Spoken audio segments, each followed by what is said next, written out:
শুনুন mister hero, আপনি কি একটু পাশের প্রোফাইলে ঘুরে দাঁড়াবেন? আপনার রাইট প্রোফাইলটা না একদম আল্লু অর্জুনের মতো লাগছে। উফ, ওই দিক থেকে যদি একটা সেলফি তুলতাম তাহলে আজ রাতে আমার ঘুমই হতো না। এই মেয়ে পাগল হয়েছেন? মরতে চান নাকি? সরুন এখান থেকে। আরে না না, মরবো কেন? আপনার এই মারামারি স্টাইল দেখে তো আমি অলরেডি ফিদা। আপনি কি ছোটবেলায় ড্রাগন বল জি দেখতেন? ওই যে গোল্লা পাকিয়ে মারলেন না লোকটাকে, ওটা কি আপনার সিগনেচার মুভ? ইস, আপনি যখন এই মোটাটাকে লাথি দিলেন না, উফ কি ফিনিশিং! আপনার কি ইউটিউব চ্যানেল আছে? আমি সাবস্ক্রাইব করে দিতাম। ঘটনা হলো পাঞ্জাবি সিনেমার সে রাগী হিরোদের মতো মেজাজ আর চোখে মুখে সবসময় একটা খুন করে দেব ভাব নিয়ে যে ছেলেটা পাড়ার মোড়ে রাজত্ব করে তার নাম আকাশ। আর সেই আগ্নেয়গিরির ওপর যদি কেউ এক বালতি বরফ জল ঢেলে দেওয়ার সাহস রাখে তবে সে হলো পাশের বাসার ঈশিতা। শহর তখন পড়ন্ত বিকেলের রোদে তপ্ত। পাড়ার মেন রোডের মোড়টা হঠাৎ করেই থমথমে হয়ে গেল। রাস্তার মাঝখানে দাঁড়িয়ে আছে আকাশ, পরনে কুচকুচে কালো টি শার্ট, যা তার সুঠাম শরীরের পেশিবহুল গড়নকে আরও স্পষ্ট করে তুলেছে। হাতে একটা লোহার পাইপ, চোখে হিংস্রতা। আকাশের সামনে ৫-৬ জন হাড় হাবাতে গুন্ডা দাঁড়িয়ে, যাদের হাতে চাপাতি আর লাঠি। তারা আকাশকে ঘিরে ফেলেছে, কিন্তু আকাশের চেহারায় ভয়ের লেশ মাত্র নেই। হঠাৎ করেই সংঘর্ষ শুরু হলো। আকাশ যেন একটা চিতাবাঘ। একজনের চোয়াল লক্ষ্য করে বসিয়ে দিল এক জবরদস্ত ঘুষি, আরেকজনকে লাথি মেরে রাস্তার ওপারে ড্রেনে পাঠিয়ে দিল।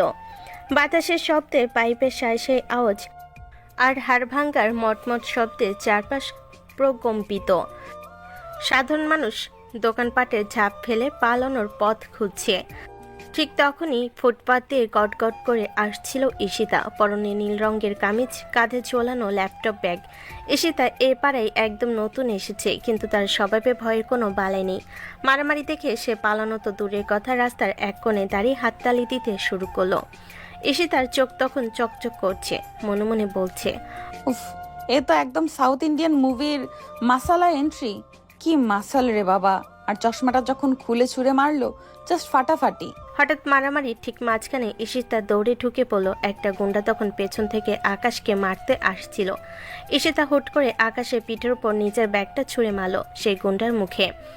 আকাশ শক চুকিয়ে হাত থামিয়ে দিল। সে অবাক হয়ে দেখল এক চঞ্চল মেয়ে তার সামনে এসে দাঁড়িয়েছে এবং তাকে আপনি করে সম্বোধন করছে। তাকে দেখে আকাশের হাত থেকে পাইপটা প্রায় পড়ে যাওয়ার উপক্রম। চারিদিকের গুন্ডারাও থমকে গেল। মারামারি ভুলে তারা একে অপরে মুখ চাউচাই করছে। কেউ ভাবতে পারেনি এই সুন্দরী মেয়ে এই রণক্ষেত্রে এসে সেলফি আর হিরোশিপ নিয়ে কথা বলবে। আকাশ বিরক্তি আর অপমানে কপালে হাত দিল। সে বুঝতে পারছে না এই মেয়েটা মানুষ নাকি এলিয়েন। গুন্ডারা সুযোগ বুঝে পেছনে গলি দিয়ে পগার পার। আকাশ ধমক দিয়ে বলল, তোরা এখনো দাঁড়িয়ে আছিস কেন? ভাগ এখান থেকে। গুন্ডারা প্রাণের ভয়ে চম্পট দিল। এবার আকাশ ঈশিতার দিকে ফিরল, গম্ভীর গলায় বলল, আপনি সুস্থ তো? মাঝখানে ঢুকলেন কেন? চোট পেতে পারতেন। ঈশিতা একদম কাছে এগিয়ে এসে বলে, চোট তো অলরেডি পেয়ে গেছি ভাইয়া। মানে সরি, ভাইয়া বলা একদমই পাপ হবে। আপনি তো আমার স্বপ্নের হিরো। আমি ঈশিতা। আমরা এই পাড়ায় গত পরশু এসেছি। 3 তলার ওই সাদা রঙের ফ্ল্যাটটা আমাদের। চিনতে পেরেছেন? ওই যে ব্যালকনিতে অনেকগুলো নীল অপরিচিতা গাছ আছে। আসলে আমি একটু বেশি কথা বলি। আম্মু বলে আমি নাকি আস্ত একটা এফএম রেডিও। ও আচ্ছা, আপনি কি চা খাবেন? আমার বাসায় বিরিয়ানির দাওয়াত রইল। আম্মু আজ খাসি রান্না করেছে, আসবেন কিন্তু। না আসলে কিন্তু আমি আবার এই মোড়ে এসে চিৎকার করে আপনার নাম ধরে ডাকবো। ঈশিতা এক নাগারে কথা বলে যাচ্ছে। আকাশের বন্ধুরা যারা দূরে দাঁড়িয়েছিল তারা হাঁ করে তাকিয়ে আছে। আকাশ কোনো কথা না বলে ঈশিতার দিকে একটা খুন করে ফেলবো টাইপ লুক দিয়ে হন হন করে হাঁটা দিল। ঈশিতা পেছন থেকে চেঁচিয়ে বলল, আরে শুনুন, নামটা তো বলে গেলেন না। ঠিক আছে, আমি গোয়েন্দাগিরি করে নাম বের করে ফেলবো। আকাশ চলে যাওয়ার পর তার বন্ধু শিমুল এসে বলল, দোস্ত, এই মেয়েটা কে রে? তোর সামনে কেউ এভাবে বকবক করার সাহস পায় না। আর এ তো তোকে বিরিয়ানি খাওয়ার দাওয়াত দিচ্ছে। চিনি না, কোথাকার কোন আপদ কে জানে।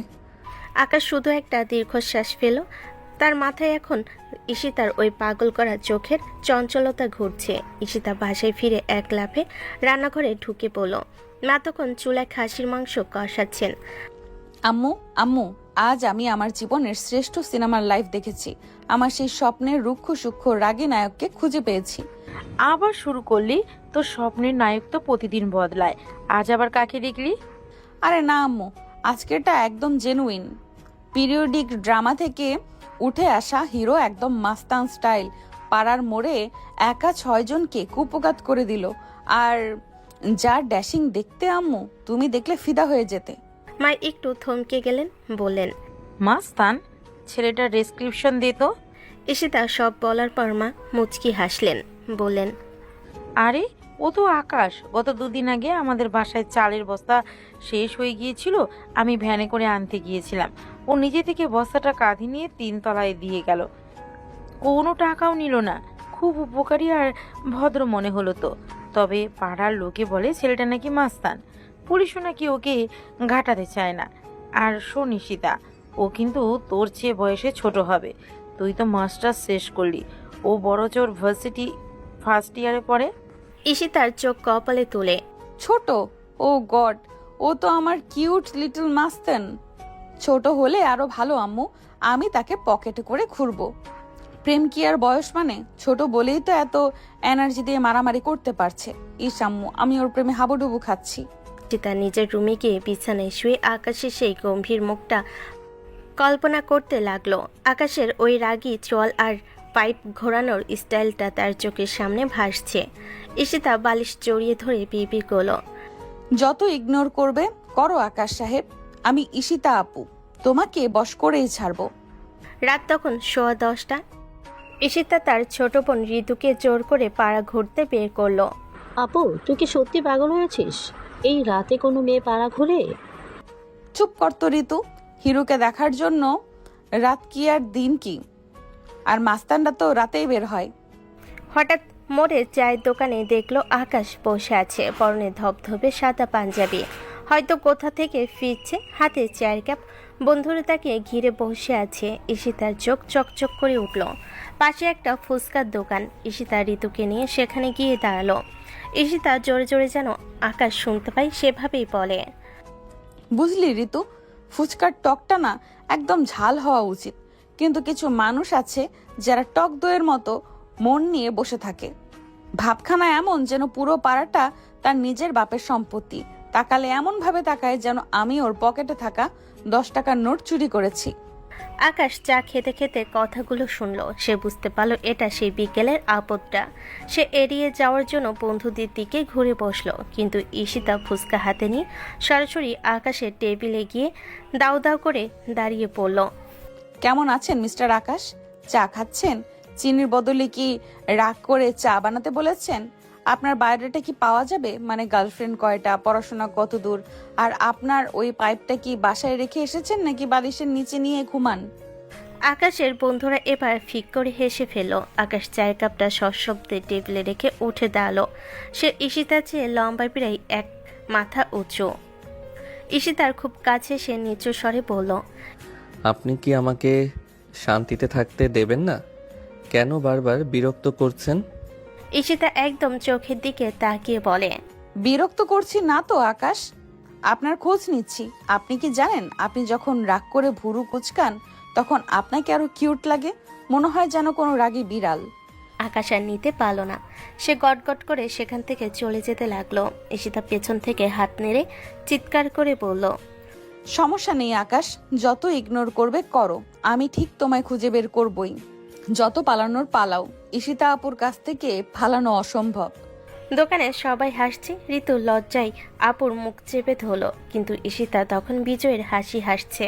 সে জানে এই গম্ভীর বরফ গলে একদিন পানি হবেই। পরের দিন সকাল, আকাশ তার নীল রঙের পালসার বাইকটা নিয়ে ভার্সিটিতে যাওয়ার জন্য বের হয়েছে। পরনে সাদা শার্ট, হাতা দুটো ফোল্ড করা, চোখে দামি সানগ্লাস। পাড়ার মোড়ে মতিন ভাইয়ের চায়ের দোকানের সামনে আসতেই বাইকটা একটু স্লো করলো সে। ঠিক তখনই রাস্তার মাঝখানে নীল অপরিচিতা রঙের একটা ওড়না উঠতে দেখলো। আকাশ ব্রেক কষলো। সামনে ঈশিতা দাঁড়িয়ে, ঠোঁটে এক চিলতে শয়তানি হাসি। আকাশ বিরক্ত হয়ে সানগ্লাস নামিয়ে বলল, আবার আপনি? রাস্তা ছাড়ুন, আমার দেরি হচ্ছে। আরে আকাশ সাহেব, এত তাড়া কিসের? ভার্সিটি তো আর পালিয়ে যাচ্ছে না। আচ্ছা, একটা ছোট সাহায্য করবেন? আমার ফোনটা না একটু ডিস্টার্ব করছে। মনে হচ্ছে আপনার নাম্বারটা সেভ করলেই ঠিক হয়ে যাবে। দিন তো ঝটপট আপনার নাম্বারটা। আকাশ এক মুহূর্ত ঈশিতার দিকে তাকিয়ে রইল। ঈশিতা হাত বাড়িয়ে ফোনটা এগিয়ে দিচ্ছে। আকাশের মেজাজে এবার চড়ে গেল। নাম্বার দিয়ে আমি কি আপনার সাথে রেডিওতে গল্প করব? সরুন সামনে থেকে, না হলে বাইক আপনার ওপর দিয়েই চালিয়ে দেব। ওরে বাবা, বাইক চালিয়ে দেবেন? তাহলে তো আরো ভালো। হসপিটালের পাশাপাশি বেডে শুয়ে দুজনে কফি খাবো। দিন না নাম্বারটা। আমি তো আর আপনার কাছে চাঁদা চাচ্ছি না। আকাশ আর কথা বাড়ালো না। সে স্টার্ট দিতে যাবে তখনই ঈশিতা আকাশের হাতটা ধরে ফেলল। আকাশের পুরো শরীর একটা ঝাঁকুনি খেলো। হৃৎপিণ্ডটা জোরে জোরে বিট করতে লাগলো। ঈশিতা আকাশের কানে কাছে এসে মুখটা রাখলো। আকাশের শরীর শিরশির করতে লাগলো। এর আগে এমন অনুভূতি তার কখনো হয়নি। ঈশিতা আকাশকে দেখছে, আকাশও ঈশিতাকে দেখছে। পালিয়ে লাভ নেই, যত পালাবেন তত কাছে টানবো। ঈশিতা হালকা করে আকাশের কানে ঠোঁট ছোঁয়ালো। মুহূর্তে আকাশের পুরো পৃথিবী যেন এলোমেলো হয়ে গেল। সে নিজেকে আর এক মুহূর্ত সংযত রাখতে পারল না। ঈশিতার কাছ থেকে তাকে পালাতে হবে। সে বাইকটা একটানে ঘুরিয়ে ঈশিতার পাশ দিয়ে সজোরে চলে গেল। ঈশিতার পেছন থেকে চিৎকার করে বলল, নাম্বার না দিলে কি হবে? আমি ঠিক খুঁজে বের করব। বাই বাই কিউট মাস্তান। আকাশ চলে যাওয়ার পর ঈশিতা আপন মনে হাসছে। হঠাৎ ৩-৪ জন বখাটে ছেলে তাকে ঘিরে ধরল। তারা পাড়ারই ছোটখাটো গুন্ডা, আকাশের বিরোধী দলের চামচা। একজন বলল, কি আপু, মস্তান তো পাত্তা দিল না, আমাদের নাম্বারটা নেবে নাকি? ঈশিতা শান্ত হয়ে দাঁড়ালো। তার চোখে তখন চঞ্চলতার বদলে এক ধরনের ধারালো ভাব। সে ব্যাগটা কাঁধ থেকে নামিয়ে নিচে রাখলো। তারপর হুট করে একটা ছেলের গলা ধরে নিজের দিকে টেনে এক জবরদস্ত থাপ্পড় বসিয়ে দিল। ছেলেটা ছিটকে পড়ল, বাকিরা হক চুকিয়ে গেল। ঈশিতা এবার মার্শাল আর্টের কায়দায় একজনকে কিক দিয়ে ড্রেনে ফেলে দিল।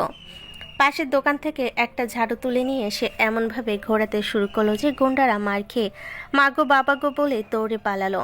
দূর থেকে আকাশ ল্যাম্পপোস্টের আড়ালে বাইক থামিয়ে সব দেখছিল। সে ভেবেছিল ঈশিতা বিপদে পড়বে, কিন্তু মেয়েটার এই রুদ্রমূর্তি দেখে সে থমকে গেল। ঈশিতা যখন ঝাড়ুটা হাতে নিয়ে শয়তানি হাসি দিয়ে ধুলো ঝাড়ছিল, আকাশ তখন অজান্তেই আড়ালে দাঁড়িয়ে মুচকি হাসল। বিবি করে বলল, পাগলি না, এ তো আস্ত এক লেডি ডন। কিন্তু সে সামনে এলো না। ঈশিতা দেখার আগেই বাইক চালিয়ে চলে গেল। বিকেলে আকাশ গেছে মোড়ের মডার্ন হেয়ার কাটিং সেলুনে। মতিন ভাই নাপিত আকাশের প্রিয় লোক। আকাশ গদিতে বসে চোখ বন্ধ করে আছে। মতিন ভাই তার গালে আর থুতনিতে একদম ঘন করে সাদা শেভিং ক্রিম মেখে দিয়েছে। আকাশ তখন চেয়ারে হেলান দিয়ে ঝিমুচ্ছে। ঠিক তখনই সেলুনের কাছে দরজা ঠেলে ভেতরে ঢুকলো ঈশিতা। আকাশের বন্ধুরা যারা বাইরে দাঁড়িয়েছিল তারা হাসাহাসি শুরু করলো। আকাশ চোখ খুলেই দেখলো আয়নার সামনে ঈশিতার প্রতিফলন। ঈশিতা তার ঠিক পেছনে দাঁড়িয়ে কোমরে হাত দিয়ে হাসছে। ওরে বাবা, মতিন ভাই, আপনি কি আকাশের মুখে দই মেখে দিয়েছেন? আকাশ সাহেব, আপনাকে তো একদম সান্তাক্লজ লাগছে। শুধু মাথায় একটা লাল টুপি আর কাঁধে একটা ঝুলি বাকি। আকাশের আগে ফুঁসতে লাগলো, কিন্তু মতিন ভাই তখন আকাশের গলায় ধারালো খুঁট ধরে সেভ করছেন। আকাশ নড়তেও পারছে না। ঈশিতা আপু, আপনি কি সেলুনেও ঢোকেন নাকি? এটা ছেলেদের জায়গা। ছেলেরা পার্লামেন্টে গেলে মেয়েরা কেন সেলুনে আসবে না? মতিন ভাই শুনুন, ওনার জুলফিটা না একদম শাহরুখ খানের মতো করে দেবেন। আর এই যে মাস্তান সাহেব, আপনার এই সান্তাক্লজ লুকটা আমি কিন্তু অলরেডি ফোনে ক্যাপচার করে ফেলেছি। এখন যদি একটা কিউট হাসি দেন তবেই ডিলিট করব। আকাশের বন্ধুরা বাইরে থেকে মুখ চেপে হাসছে। আকাশ মনে মনে ভাবছে, আজ খুঁটটা গলায় না থাকলে এই মেয়েকে আমি পাড়া ছাড়া করতাম।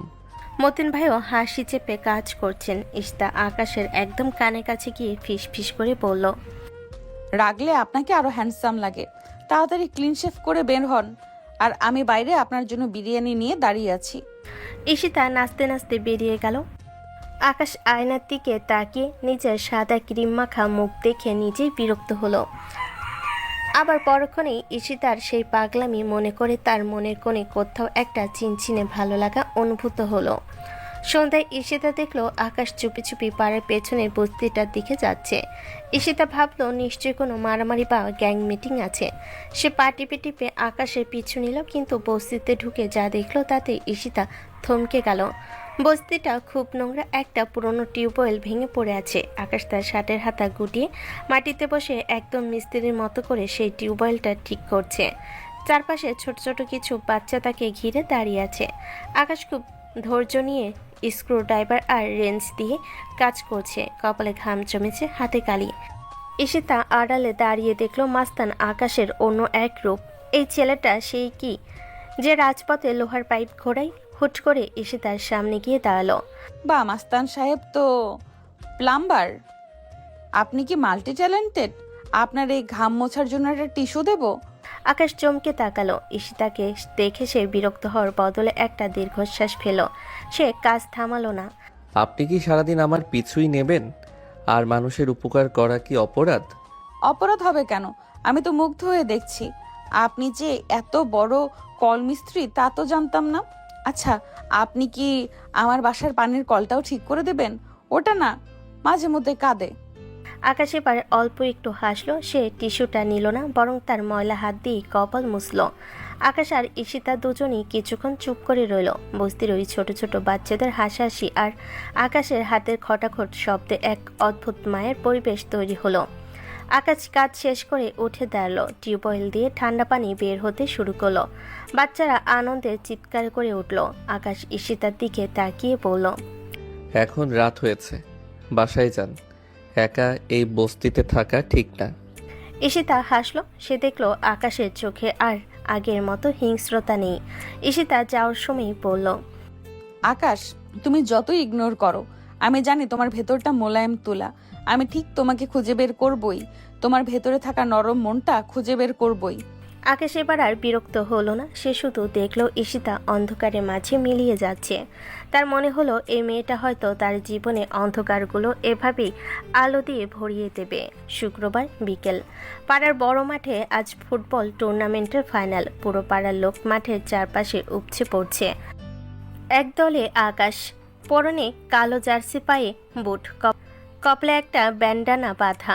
আকাশ যখন মাঠে নামে গ্যালারিতে টান টান উত্তেজনা কাজ করে, কারণ সবাই জানে আকাশ যখন মারপিট করতে জানে তেমনি নিখুঁত তার পায়ের কারসাজি। খেলা চলছে সামনে সমানে। ঠিক সেই সময়ে মাঠের পশ্চিম দিকে এক অদ্ভুত হুলস্থুলুস কাণ্ড শুরু হলো। আকাশ ড্রিবলিং করে বল নিয়ে এগোচ্ছিল। হঠাৎ কানে এলো এক অতি পরিচিত চিৎকার। সাইড লাইটের ঠিক মাঝখানে ঈশিতা দাঁড়িয়ে, পরনে উজ্জ্বল হলুদ রঙের কামিজ, হাতের ইঁদুর থেকে কেড়ে নেওয়া দুটো ঝালর কাঠি, যা সে চেয়ার লিডদের মতো দোলাচ্ছে। ঈশিতা চিৎকার করে আকাশকে লক্ষ্য করে বলে, ওই আকাশ, গোল না দিলে কিন্তু আজ খবর আছে।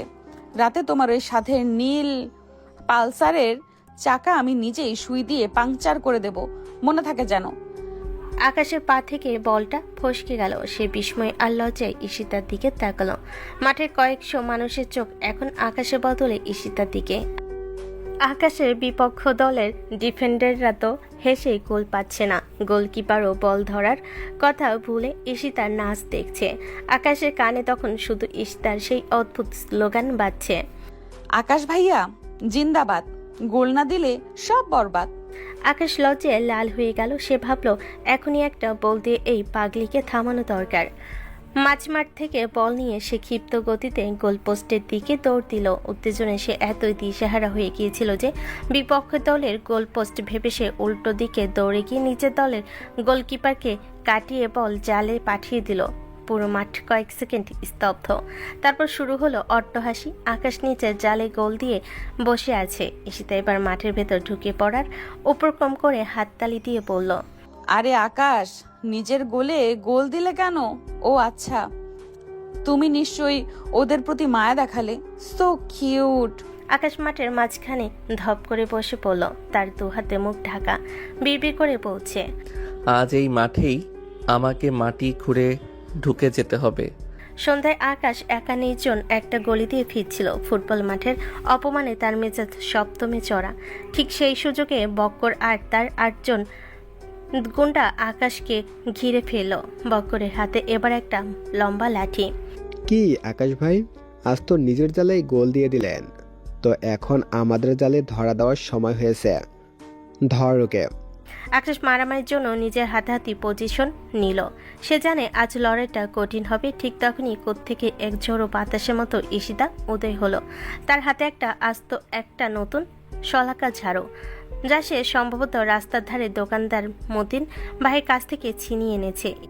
ঈশিতা কোনো কথা না বলে ঝাড়ুটা আকাশের আর বক্কর গ্রুপের মাঝখানে এমনভাবে ঘোরালো যে ধুলোয় চারপাশ অন্ধকার হয়ে গেল। খবরদার আমার আকাশের গায়ে হাত দিলে আমি কিন্তু এক্ষুনি লাইভে চলে যাব। এই দেখো ফোন হাতেই আছে। লাইভে গিয়ে তোমাদের 14 গোষ্ঠীর নামে নারী নির্যাতনের কেস করে দেব। তোমরা জানো আমি ঈশিতা আপু? আমার এক ডাকে পাড়ার সব ফুচকাওয়ালা আর রিক্সা চালক এক হয়ে তোমাদের ঝাড়ু দিয়ে পিটিয়ে তক্তা বানিয়ে দিবে। গুন্ডারা থমকে গেল। তারা আকাশকে চেনে, আকাশকে মারতে ভয় পায়, কিন্তু ঈশিতার এই পাগলামি আর ঝাড়ু অস্ত্র দেখে তারা পুরো কনফিউজড। বকর ভাবলো এই পাগল মেয়ের সাথে লাগলে ইজ্জত আর থাকবে না।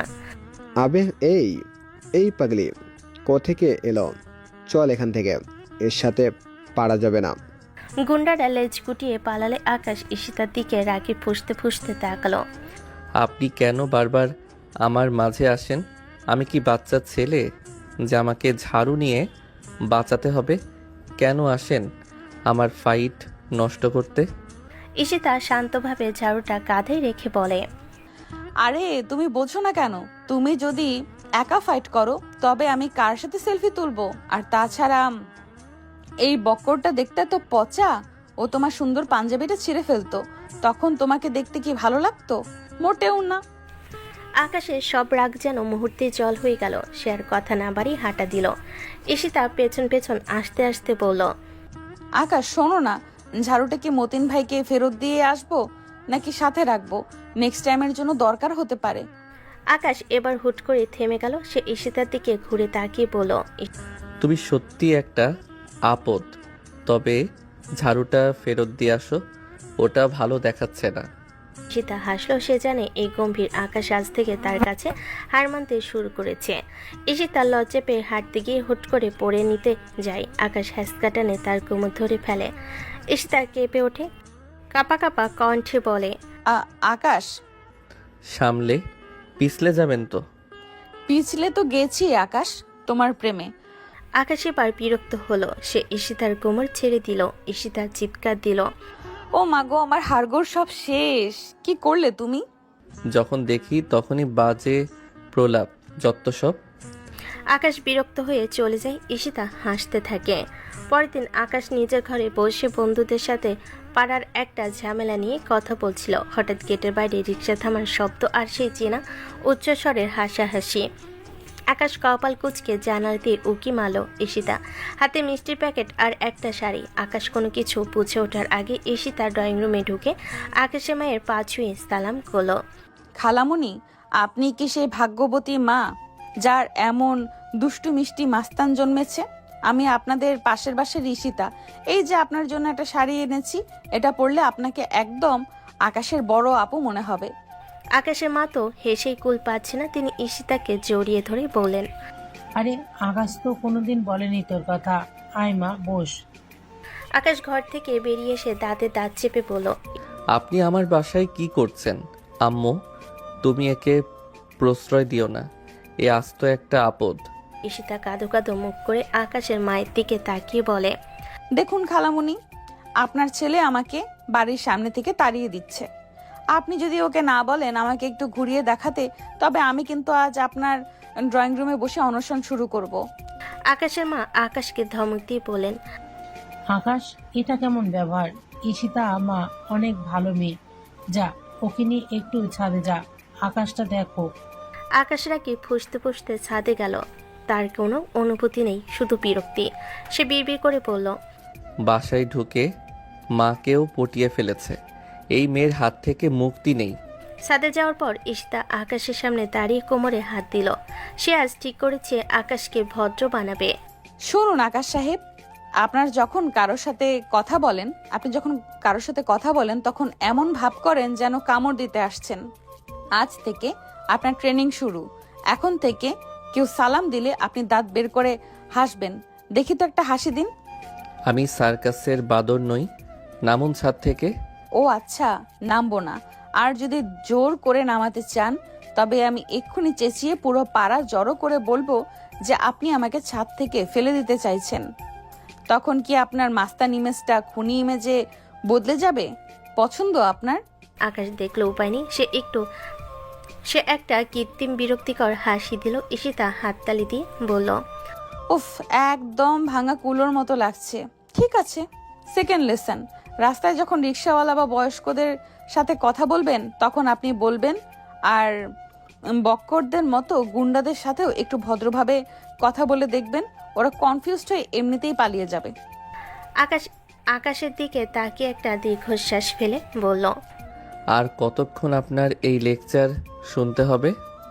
যতক্ষণ না আপনি প্রমিস করছেন যে কাল বাজারে গিয়ে আপনি সবার সাথে হাসি মুখে কথা বলবেন। আকাশ বাধ্য হয়ে মাথা নাড়ল। সে জানে ঈশিতা যা বলে তা না করলে কাল সে বাজারে গিয়ে তার নামে অদ্ভুত সব রটনা রটাবে। ছাদ থেকে নামার পরই ঝমঝম করে বৃষ্টি নামলো। ঈশিতা জেদ হলো সে এই বৃষ্টিতে ভিজে মোড়ের দোকানে গিয়ে চা খাবে। আকাশ মানা করলো, কিন্তু ঈশিতা ততক্ষণে একটা ছোট ছাতা খুলে আকাশের হাত ধরে টানতে শুরু করেছে। চলো আকাশ, বৃষ্টিতে চা খাওয়ার মজাই আলাদা। আর ছাতাটা তো ছোট, তাই তোমাকে আমাকে একটু কাছাকাছি থাকতে হবে। রাগ করো না, তোমার ইমেজের কোনো ক্ষতি হবে না। রাস্তায় আকাশ ছাতাটা ধরে আছে। ছাতাটা এতটাই ছোট যে আকাশের অর্ধেক কাঁধ ভিজে যাচ্ছে। সে আপ্রাণ চেষ্টা করছে ঈশিতা থেকে দূরে থাকতে, কিন্তু ঈশিতা বারবার তার হাতের উপর ভর দিয়ে হাঁটছে আর অবিরাম বকবক করছে। আকাশের মনে তখন অদ্ভুত এক অনুভূতি কাজ করছিল। ঈশিতা যখন বকবক করছে সে আর চোখে তাকে দেখছে। আকাশ, তুমি কি জানো বৃষ্টির দিনে মাস্তানদেরও একটু রোমান্টিক হতে হয়? তুমি যদি এখন একটা শীষ বাজাতে তবে একদম সিনেম্যাটিক লাগতো। আচ্ছা, তোমার কি মনে হয় আমরা ফিউচারে এমন বৃষ্টিতে প্রতিদিন ভিজবো? আকাশ একদম গম্ভীর, তার মনে কোনো রোমান্টিক চিন্তা নেই, সে আনতেও চায় না। সে শুধু ভাবছে কখন চা খেয়ে এই আপদকে বাসায় দিয়ে আসবে। সে বিরক্ত হয়ে বলল, আমাদের ফিউচার নিয়ে আমি কিছু ভাবছি না। আমি শুধু ভাবছি আমার পাঞ্জাবিটা ভিজে একদম নষ্ট হয়ে গেল। ইস, কত রোমান্টিক। পাঞ্জাবি তো আবার হবে, কিন্তু ঈশিতা আপুরের সঙ্গ কি আবার পাবে? কাল তো আবার অন্য কেউ তোমার হাতের নিচে ঢুকে পড়তে পারে, তখন আমার কি হবে? চায়ের দোকানে গিয়ে আকাশ এক কোণে চুপ করে বসে রইল। ঈশিতা সবার সামনে দাঁড়িয়ে চা খেতে খেতে প্রচার করতে শুরু করলো যে আকাশ নাকি আজ বৃষ্টিতে ভিজে সর্দি বাঁধিয়েছে। আকাশ দেখলো পাড়ার ছোট বড় সবাই তার দিকে তাকিয়ে হাসছে। বাসায় ফেরার পথে আকাশ ঈশিতাকে গেটের সামনে নামিয়ে দিয়ে শুধু একটা কথাই বলল, কাল থেকে আমি আর ছাতা নিয়ে বের হব না। বৃষ্টির চেয়ে আপনার বকবকানো বেশি ভয়ঙ্কর। তাও ভালো বৃষ্টিতে ভিজবো। ঈশিতা হাসতে হাসতে ভেতরে চলে গেল। আকাশ নিজের ভেজা জামা দেখতে দেখতে ভাবল, এ মেয়েটার হাত থেকে নিস্তার পেতে হলে তাকে হয়তো দেশান্তরী হতে হবে। কিন্তু মনের এক কোণে এক অদ্ভুত অস্বস্তি। ঈশিতা না থাকলে এই বিরক্তটা কি সে মিস করবে? না, অবশ্যই না। অন্তত সে নিজেকে এটাই বোঝাতে চাইল। কিছুদিন পরে পাড়ার মোড়ে নতুন খুলেছে বিউটি টাচ পার্লার। আকাশ তার দলবল নিয়ে ওখান দিয়ে যাচ্ছিল। উদ্দেশ্য গলি ট্রেন পরিষ্কারের কাজ তদারকি করা। আকাশ যখন সিরিয়াসলি শিমুলকে ইনস্ট্রাকশন দিচ্ছে, ঠিক তখনই পেছন থেকে ঈশিতা এসে তার শার্টের হাতা খামছে ধরলো। আকাশ, আকাশ বাঁচাও, পার্লারের সিসিটিভি ক্যামেরাটা বোধহয় কেউ হ্যাক করেছে। স্ক্রিনে সব উল্টাপাল্টা দেখাচ্ছে। তুমি তো ইঞ্জিনিয়ারিং পড়ো, একটু দেখিয়ে দাও না প্লিজ। আকাশ বিরক্ত হয়ে বলল, আমি মেকানিক্যাল ইঞ্জিনিয়ারিং পড়ি। সিসিটিভি ক্যামেরা ঠিক করা আমার কাজ না, আর আমি এখন বিজি। কিন্তু ঈশিতা নাছোড়বান্দা, সে কান্নাকাটি শুরু করার ভয় দেখাতেই আকাশ মান সম্মানের ভয়ে পার্লারের ভেতর ঢুকলো। ভেতরে ঢুকতেই পার্লারের মালকিন বিউটি আপু আর ঈশিতা মিলে আকাশকে একরকম ধাক্কা দিয়ে একটা বড় রিলাইনিং চেয়ারে বসিয়ে দিল। আকাশ কিছু বুঝে ওঠার আগেই ঈশিতা তার মুখে কাদার মতো এক বিচ্ছিরি ফেসিয়াল মাস্ক লেপে দিল। এটা কি হচ্ছে? ঈশিতা আপু ছাড়ুন বলছি। চুপ একদম। তোমার স্কিনটা রোদে পুরো কয়লা হয়ে গেছে। আজ তোমাকে গ্লোয়িং মাস্তান বানাবো। আর নড়বে না একদম, না হলে এই শশার টুকরো দুটো তোমার নাকের ফুটোয় ঢুকিয়ে দেব। আকাশের চোখ দুটো শশা দিয়ে তাকে শুয়ে দেওয়া হলো। ঠিক তখন পার্লারের কাছে জানালার বাইরে দিয়ে যাচ্ছিল বক্কর আর তার সাঙ্গপাঙ্গরা। তারা আকাশকে এ অবস্থায় দেখে হাসতে হাসতে রাস্তায় গড়াগড়ি খেতে লাগলো। আকাশের ইচ্ছে করছিল উঠে গিয়ে বক্করকে একটা আসার দিতে, কিন্তু ঈশিতার হুমকির মুখে সে পাথর হয়ে বসে রইল। ঈশিতা মন মতো তার কাজ করলো। শেষে আকাশ ফোন এসেছে বলে কোনো মতে ছাড়া পেল। পার্লার থেকে বেরিয়ে আকাশ যখন কাদামাখা মুখ নিয়ে নিজের বাইকের কাছে এলো, দেখলো ঈশিতা সেখানে তার ছোট্ট কুকুর টাইগারকে নিয়ে দাঁড়িয়ে আছে। টাইগার দেখতে ছোট হলো সে এক অদ্ভুত কর্কশ গলায় ঘ্যাও ঘ্যাও করে। আকাশ টাইগারের মনটা খুব খারাপ। ও বোধহয় ডিপ্রেশনে ভুগছে। ওকে একটু বাইকে চড়িয়ে হাওয়া খাইয়ে আনতে হবে। ও বাইকে চড়তে খুব ভালোবাসে। অসম্ভব, আমি আমার পালসারে কোনো কুকুর তুলব না। আপনি কি পাগল হয়েছেন? আর এভাবে পাগলের মতো আমাকে টেনে হিঁচড়ে পার্লারে নিলেন কেন? আপনি কি পাগল? ওরে বাবা, দেখুন পাড়াবাসী, মাস্তান আকাশ একটা অবলা প্রাণীকে ঘৃণা করে। ও পশুপ্রেমী না, আবার পার্লারের মিচি বেশ করেছে। মেয়েটা তো আসলেই পাগলি আছে। আবারও মান সম্মানের ভয়ে আকাশ বাধ্য হয়ে টাইগারকে বাইকের তেলের ট্যাঙ্কের উপর বসালো। ঈশিতা পেছনে বসলো। বাইক স্টার্ট দিতেই টাইগার আকাশের হাতে এমন এক কামড় দেওয়ার চেষ্টা করলো যে আকাশ নিয়ন্ত্রণ হারিয়ে রাস্তার ধারের এক খোলা ট্রেনে পড়ার উপক্রম হলো। আকাশ কোনো মতে বাইক সামলালো ঠিকই, কিন্তু ড্রেনের কাদা তার ধপধপে সাদা পাঞ্জাবিতে ছিটে এলো। ঈশিতার পেছনে বসে হাততালি দিয়ে বলল, ওয়াও আকাশ, তুমি তো দারুণ স্টান্ট দেখালে। ড্রেনের পাশে কি সুন্দর ব্যালেন্স করলে। দাঁড়াও, তোমার এই কাদা মাখা কিউট লুকটা একটা ছবি তুলে রাখি। আকাশ কাদা মাখা মুখ আর ভেজা পাঞ্জাবি নিয়ে মাঝ রাস্তায় দাঁড়িয়ে ভাবলো এই মেয়েটা হয়তো তাকে পাগল না করে ছাড়বে না। আকাশ ঈশিতাকে বাসায় পৌঁছে দিল। তারপর ঘোরাঘুরি শেষে সন্ধ্যায় আকাশ বাসায় ফিরে দেখলো তার মা অসুস্থ হয়ে শুয়ে আছেন। ঈশিতার রান্নাঘরে গিয়ে দখল নিয়েছে। সে ঘোষণা করেছে আজ আকাশের জন্য সে নিজের হাতে মচমচে পরোটা আর ঝাল মাংস রান্না করবে। আকাশের বুক ঢিপ ঢিপ করছে। ঈশিতা রান্নাঘর আস্ত রাখবে তো? আকাশ রান্নাঘরের দরজায় গিয়ে দেখলো ঈশিতা আটা মাখতে গিয়ে নিজের চুলে গালে, এমনকি পুরো রান্নাঘরে মেঝেতে আটা সাদা করে ফেলেছে। ঈশিতা আকাশকে দেখে একদলা আটা আকাশের দিকে ছুঁড়ে মারল। মাস্তান সাহেব, দেখুন তো আটাটা কি ঠিক মতো ময়ান হয়েছে? আপনি একটু হাত লাগিয়ে দিন না। আকাশ বাধ্য হয়ে ঈশিতার হাত থেকে আটা মাখানোর গামলাটা নিল। সে বিরক্ত হয়ে বলল, আপনি সরুন, আমি করছি। আপনার রান্না খেলে আজ আমাদের সবার হসপিটালে যেতে হবে। আর আপনাকে এখানে কে ডেকেছে? কে ডাকবে আবার? আমি এসেছি। আন্টি অসুস্থ তো? সে আমরা দেখব, তাতে আপনার কি? সরুন, আমি করছি। ও মাস্তান সাহেব তো দেখি এখন আকাশ বাবুর্চি হয়ে গেছেন। ঠিক আছে, আমি ঝাল মাংসটা রাঁধি। ঈশিতা লবণের বদলে দুমুঠো চিনি আর মরিচের বদলে ফুল করে গরম মশলার গুঁড়ো এক গাদা নিয়ে দিয়ে দিল। আকাশ তদারকি করতে চেয়েও পারল না, কারণ ঈশিতা অলরেডি আকাশের মাকে বলে এসেছে যে আকাশ ঈশিতার রান্নার ঘ্রাণ পেয়ে ঘর থেকে বেরিয়ে এসেছে। খাবার টেবিলে আকাশ যখন প্রথম গ্রাস মুখে দিল তার চোখ কপালে উঠে গেল। মাংসটা মিষ্টি আর পরোটা ইটের মতো শক্ত। ঈশিতা গালে হাত দিয়ে আকাশের সামনে বসে আছে। কেমন হলো আকাশ? আমার ভালোবাসার স্বাদ কি একটু বেশি করা হয়ে গেল? আকাশ বিষম খেতে খেতে এক গ্লাস পানি খেলো। সে দেখলো ঈশিতা খুব উৎসাহ নিয়ে তার দিকে তাকিয়ে আছে। আকাশ কোনো মতে গিলে বলল, হ্যাঁ, আপনার রান্নার স্বাদ একদম আপনার মতোই বিচিত্র। ঈশিতা খুশিতে ডগমগ হয়ে আকাশের প্লেটে আরো 2 টুকরো মাংস তুলে দিল। আকাশ আকাশের দিকে তাকিয়ে মনে মনে বলল, হে আল্লাহ, মাস্তানি করা অনেক সহজ, কিন্তু এই মেয়ের অত্যাচার সহ্য করা হিমালয় জয়ের চেয়েও কঠিন। এভাবেই চলতে থাকলো ঈশিতার পাগলামি আর আকাশের দিনগুলি। কিছুদিন পর রাত তখন গভীর। ঈশিতা তার বারান্দায় দাঁড়িয়ে আকাশের বাইকের শব্দের অপেক্ষায় ছিল, কিন্তু আজ আকাশ পাড়ায় ফেরেনি। ঈশিতা খোঁজ নিয়ে জানতে পারল পাশের হাসপাতালের জরুরি বিভাগে আকাশকে দেখা গেছে। ঈশিতা অস্থির হয়ে হাসপাতালে ছুটে গেল। ঈশিতার মনে কোটাক দিচ্ছিল আকাশ কি কোনো মারামারিতে জখম হলো। সেখানে গিয়ে সে যা দেখলো তাতে তার গায়ের পশম দাঁড়িয়ে গেল। রাত তখন প্রায় 1টা। শহরের রাস্তাঘাট নিঝুম, শুধু হাসপাতালের জরুরি বিভাগের সামনে কিছু মানুষের ছোটাছুটি। এসে তা হন্তদন্ত হয়ে হাসপাতালের 3 তলায় উঠে গেল। ব্লাড ব্যাংকের কাছে দরজার ওপাশে তাকাতেই এসে তার বুকটা ধক করে উঠল। আকাশ একটা বেডে শুয়ে আছে, তার বাম হাত থেকে রক্ত নেওয়া হচ্ছে। আকাশের মুখ খুব ফ্যাকাশে, চোখজোড়া বোঝা পাশে একটা ছোট্ট মেয়ে অক্সিজেন মাস্ক পরে জীবন মৃত্যুর সন্ধিক্ষণে লড়ছে। মেয়েটির বাবা মা আকাশের বেডের পাশে দাঁড়িয়ে টুকরে কাঁদছেন। ঈশিতা পা টিপে টিপে ভেতরে ঢুকলো। সে আড়ালে দাঁড়িয়ে মেয়েটির বাবার কথাগুলো শুনতে পেল। বাবা আকাশ, তুমি এই মাঝরাতে নিজের শরীর থেকে রক্ত দিয়ে আমার মামুনিটাকে বাঁচালে। তোমার এই ঋণ আমরা কোনোদিন শোধ করতে পারবো না। লোকে তোমাকে যাই বলুক, তুমি আমাদের কাছে ফেরেশতা।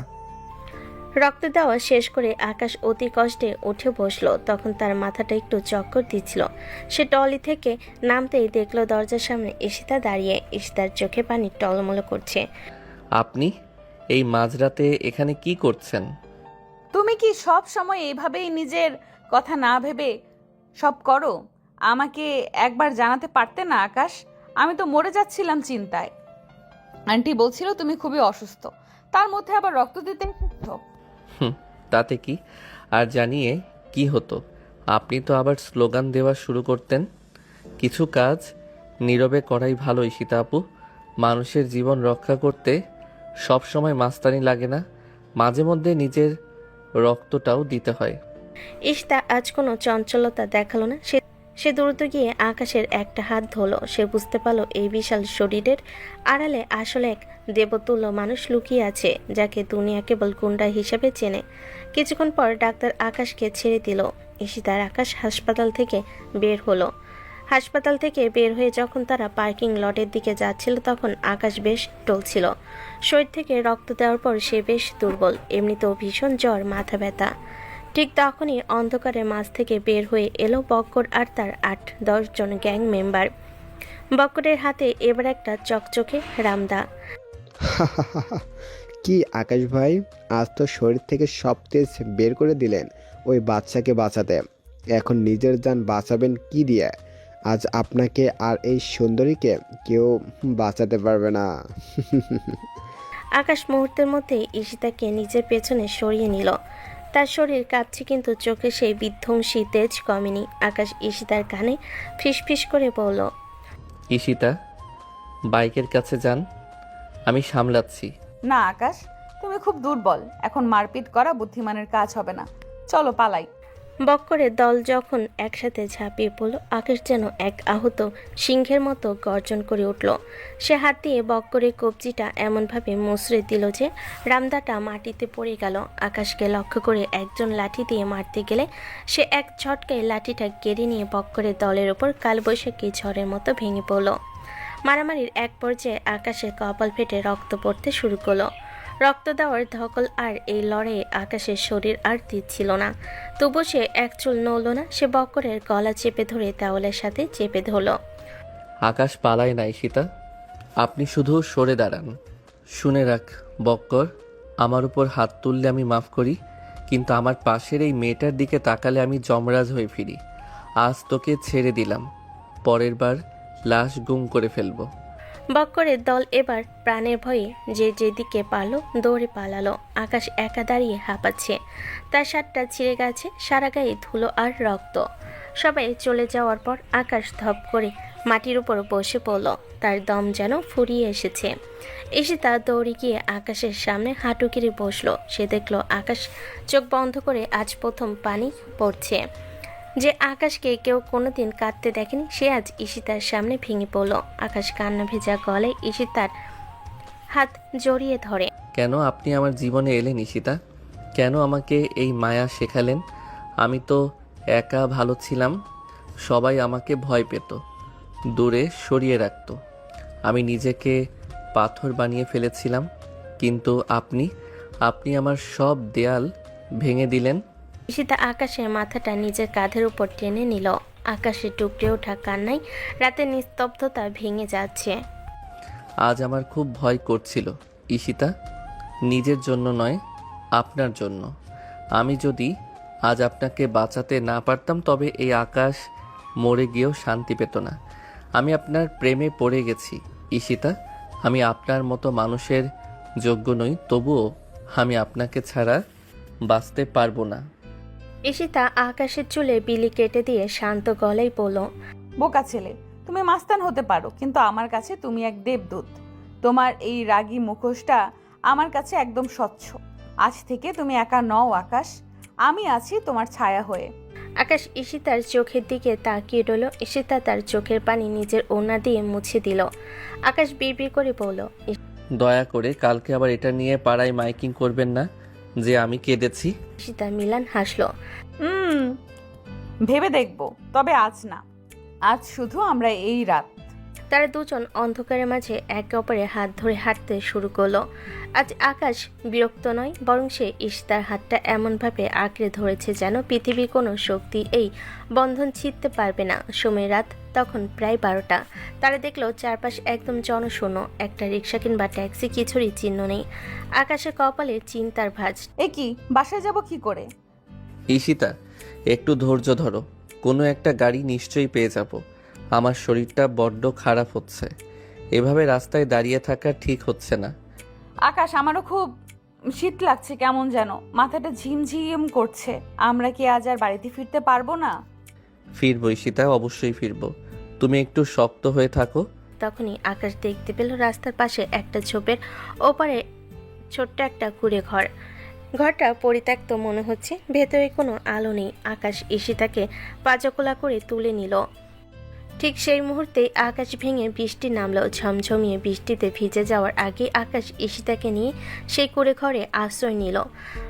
ঘরের ভেতরটা খড়ের গন্ধে ভরা, কেউ নেই সেখানে। এক কোনায় কিছু শুকনো খড় বিছানো ছিল। আকাশ ঈশিতাকে সেখানে সাবধানে শুয়ে দিল। বৃষ্টির ঝাপটা মাটির দেওয়াল চুয়ে ভেতরে আসছে। শীতের প্রকোপে ঈশিতা কাঁপতে শুরু করলো। আকাশ জ্বরে ঘরে ঈশিতার হাতটা শক্ত করে ধরল। ঈশিতার ভিজে কাপড়গুলো শরীরের সাথে লেপ্টে আছে। আকাশের অবস্থাও তাই। দুজনের শরীরের উত্তাপ এখন একমাত্র বাঁচার উপায়। আকাশ, আমার খুব ঠান্ডা লাগছে, আমাকে একটু জড়িয়ে ধরো না। আকাশ ঈশিতার দিকে তাকালো। ঈশিতার ভেজা মুখটা অন্ধকার ও অদ্ভুত মায়াবী লাগছে। আকাশ ধীরে ধীরে ঈশিতার কাছে এগিয়ে এলো। সে নিজের ভিজা শার্টটা খুলে ফেলল এবং ঈশিতার ভিজা শাড়িটা আলতো করে সরিয়ে দিল। তাদের উষ্ণ শরীর যখন একে অপরের স্পর্শে পেল, তখন বাইরের বৃষ্টির শব্দ যেন হারিয়ে গেল। আকাশ খুব নিবিড়ভাবে ঈশিতাকে নিজের বুকের মাঝে টেনে নিল। তাদের ঠোঁট যখন একে অপরকে খুঁজে পেল, তখন সব যন্ত্রণা আর অসুস্থতা এক নিমিষেই মিলিয়ে গেল। খুব সহজ এবং সাবলীলভাবে তারা একে অপরের কামনার সাগরে ডুব দিল। অন্ধকারের মাঝে তাদের দীর্ঘশ্বাস আর বৃষ্টির শব্দ মিলেমিশে একাকার হয়ে গেল। আকাশ ঈশিতার পিঠে হাত বোলাতে শুরু করলো। আকাশের প্রতিটি স্পর্শে ঈশিতা এক অদ্ভুত তৃপ্তি খুঁজে পাচ্ছিল। তাদের এই মিলন যেন কেবল শরীরের ছিল না, ছিল দুটো আত্মার পরম নির্ভরতা। দীর্ঘক্ষণ ধরে তারা একে অপরে ভালোবাসায় ডুবে রইল। সব যখন শান্ত হলো, তখন বৃষ্টির তীব্রতা আরও বেড়েছে, কিন্তু কুঁড়ে ঘরের ভেতর এখন এক অদ্ভুত ওম।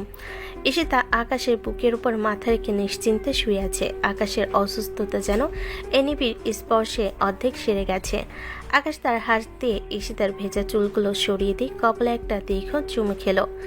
কেমন লাগছে ঈশিতা? ঈশিতা কোনো কথা বলল না, শুধু আকাশের বুকে আরও একটু সেটে গিয়ে চোখ বন্ধ করলো। আকাশের গায়ের গন্ধে আর বৃষ্টির একঘেয়ে শব্দে দুজনের চোখের পাতায় ভারী হয়ে এলো।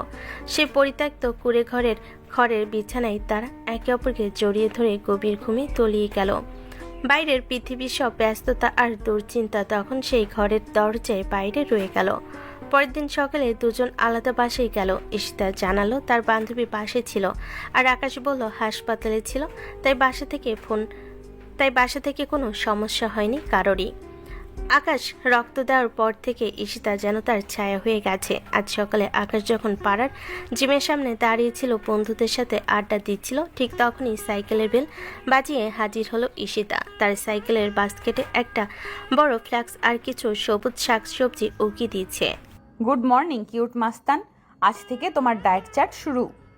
কাল রাতে আমি ইন্টারনেটে দেখেছি রক্ত দেওয়ার পর শরীরে প্রচুর আয়রন আর ভিটামিন লাগে, তাই আজ থেকে তেল চর্বি সব বন্ধ। আকাশের বন্ধু শিমুল আর বাকিরা মুখ টিপে হাসছে। আকাশের মেজাজে পা চড়ে গেল। পুরনো আকাশ যেন আবার ফিরে এসেছে। ঈশিতা আপু, আপনি কি আমাকে শান্তিতে থাকতে দেবেন না? আমি জিমে যাচ্ছি কসরত করতে, আপনার ঘাস লতাপাতা খেতে নয়। চুপ একদম। তুমি যদি এখন এই করলার জুসটা না খাও, তবে আমি এক্ষুনি পাড়ার মোড়ে দাঁড়িয়ে চিৎকার করে বলবো যে তুমি আসলে মাস্তান না, তুমি তেলাপোকা দেখে ভয় পাও। পছন্দ তোমার?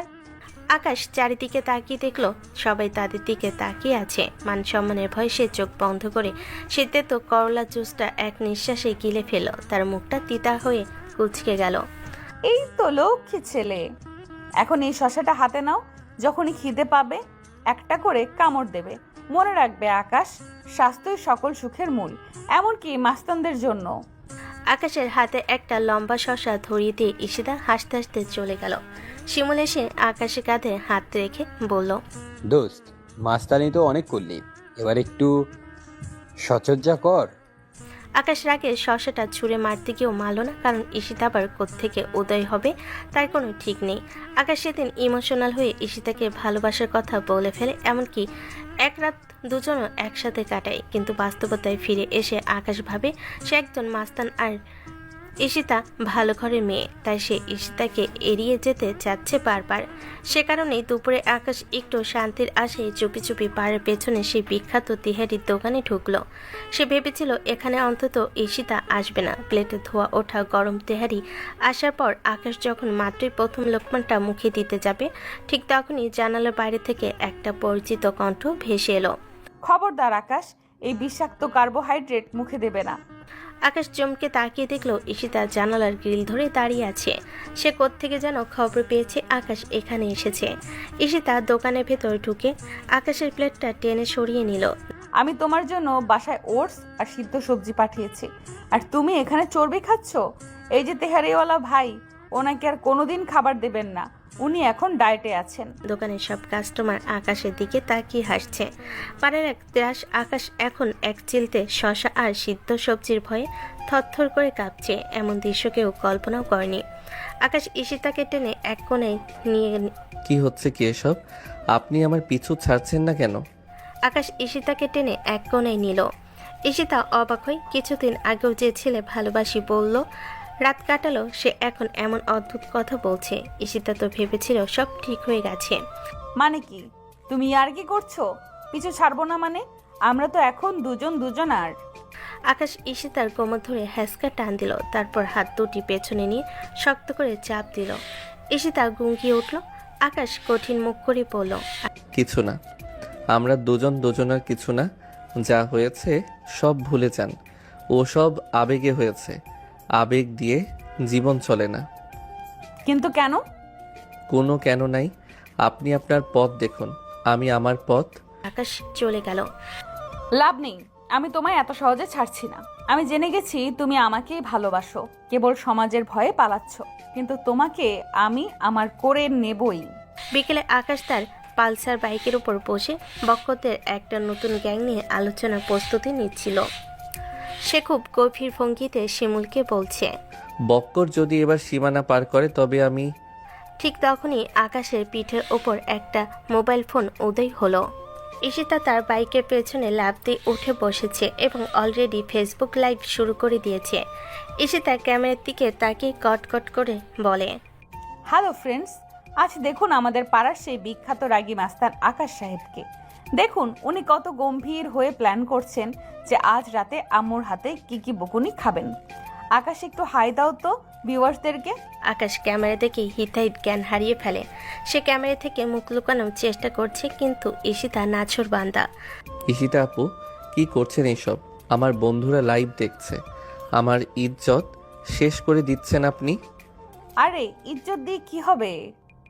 দেখো অলরেডি 5 জন দেখছে, সবাই কমেন্টস করছে আকাশ ভাইকে তো বড় বিড়ালের মতো লাগছে। আকাশ একটা ফ্লাইং কিস দাও তো আমার ফলোয়ারদের জন্য, না হলে কিন্তু লাইভ বন্ধ করব না। লাইভে বক্কর কমেন্ট করলো, আকাশ ভাই, আপনার মাস্তানি তো এখন ঈশিতা আপুর লাইক কমেন্ট আটকে গেছে। আকাশ রাগে বাইক স্টার্ট দিয়ে ভো করে টান দিল, কিন্তু ঈশিতা তা তো দমল না। সে এক হাতে আকাশকে চাপটে ধরে অন্য হাতে ফোন উঠিয়ে পুরো পাড়া চক্কর দিতে দিতে লাইভ করতে লাগলো। সে চিৎকার করে বলছে, দেখুন বন্ধুরা, আকাশ আমাকে কত স্পিডে ঘুরিয়ে দেখাচ্ছে। He is so caring. Akash বুঝতে পারলো এই মেয়ের পাগলামি কোনো সীমা নেই। সে বাইক থামিয়ে এক নির্জন গলিতে ঢুকলো। ঈশিতা লাইভ বন্ধ করে হাসতে হাসতে বলল, কেমন লাগলো আকাশ? তুমি তো এখন ভাইরাল। আকাশ বাইকের উপর কপাল ঠেকিয়ে বসে রইল। তার কোনো অনুভূতি নেই, শুধু এক গভীর ক্লান্তি। সে বিড়বিড় করে বলল, হে ঈশ্বর, বক করে 10টা রামদাও সহ্য করা যায়, কিন্তু এই মেয়ের ফেসবুক লাইভ সহ্য করা যায় না। ঈশিতা আকাশের কাঁধে হাত রেখে বলল, রাগ করো না কিউট মাস্তান, রাতে কিন্তু সেদ্ধ পেঁপে দিয়ে ভাত পাঠিয়ে দেব, খেয়ে নিও। আকাশ শুধু দেখলো ঈশিতা নাচতে নাচতে চলে যাচ্ছে। সে ভাবলো মাস্তানি করা হয়তো অনেক সহজ, কিন্তু ঈশিতাপুর কিউট মাস্তান হয়ে বেঁচে থাকাটা পৃথিবীর সবচেয়ে কঠিন কাজ। পরদিন আকাশের মেজাজটা অন্যরকম ছিল। ঈশিতা তাকে ফোন করে ছাদে আসার জন্য একরকম হুমকি দিয়েছে।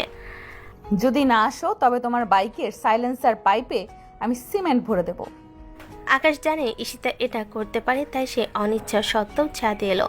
ছাদে গিয়ে আকাশ থমকে গেল। পুরো ছাদ নীল আর সাদা বেলুন দিয়ে সাজানো, মাঝখানে একটা ছোট্ট টেবিল, তাতে এক বাটি তেহেরি। ঈশিতা দাঁড়িয়ে আছে ছাদের কিনারে, বাতাসে তার নীল ওড়না উড়ছে। আজ তাকে কোনো পাগলি মনে হচ্ছে না, বরং তাকে এক অপার্থিব সুন্দর রাজকন্যা লাগছে। এইসব কি? আবার কোনো নতুন নাটক শুরু করেছেন আপনি? ঈশিতা ঘুরে দাঁড়ালো। তার চোখে আজ সেই চঞ্চলতা নেই, আছে গভীর এক স্থিরতা। সে ধীর পায়ে আকাশের সামনে এসে দাঁড়ালো। আকাশের চেয়ে লম্বায় ছোট হওয়ায় তাকে বেশ ঘাড় উঁচু করে তাকাতে হচ্ছে। শোনো আকাশ, অনেক তো হলো আপনি আপনি খেলা। আজ কোনো সিনিয়র জুনিয়র নেই, কোনো মাস্তান আর সাধারণ মেয়ে নেই। আজ শুধু আমি আর তুমি।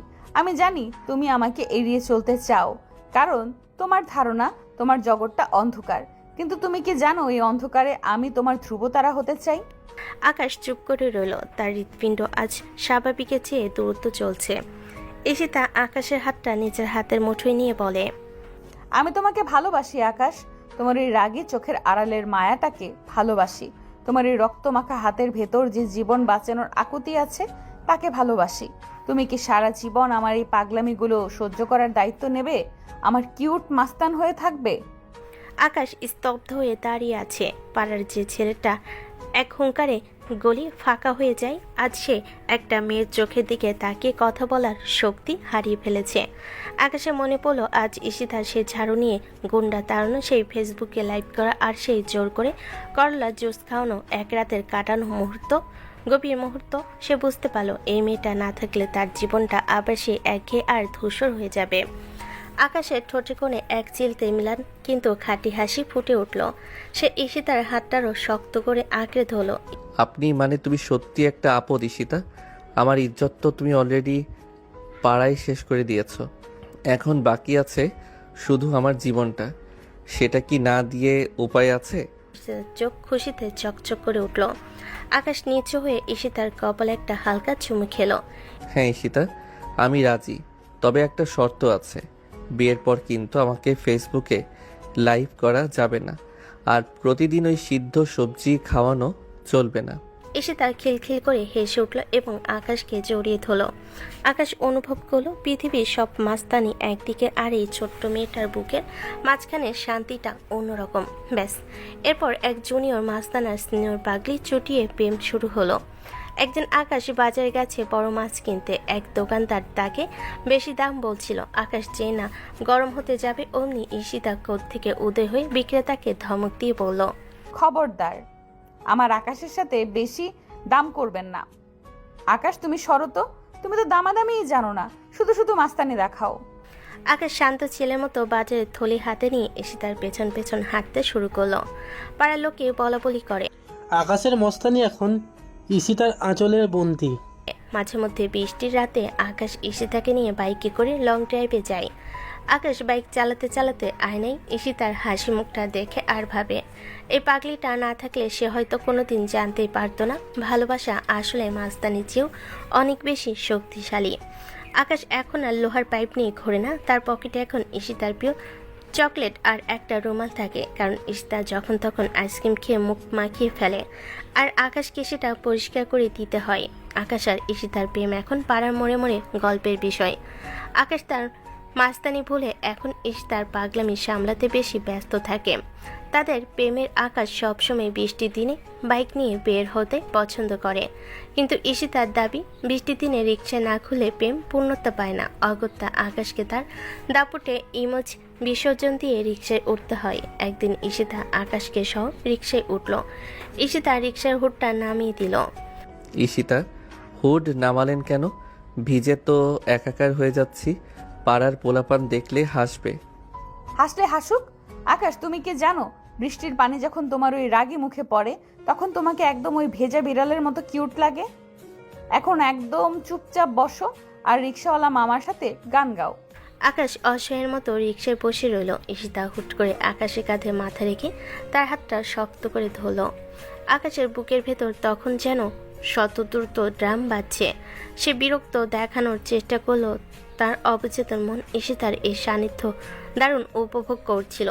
ঈশিতা ফিসফিস করে বলল, আকাশ, তুমি কি সারা জীবন এইভাবেই আমার ছাতা হয়ে থাকবে?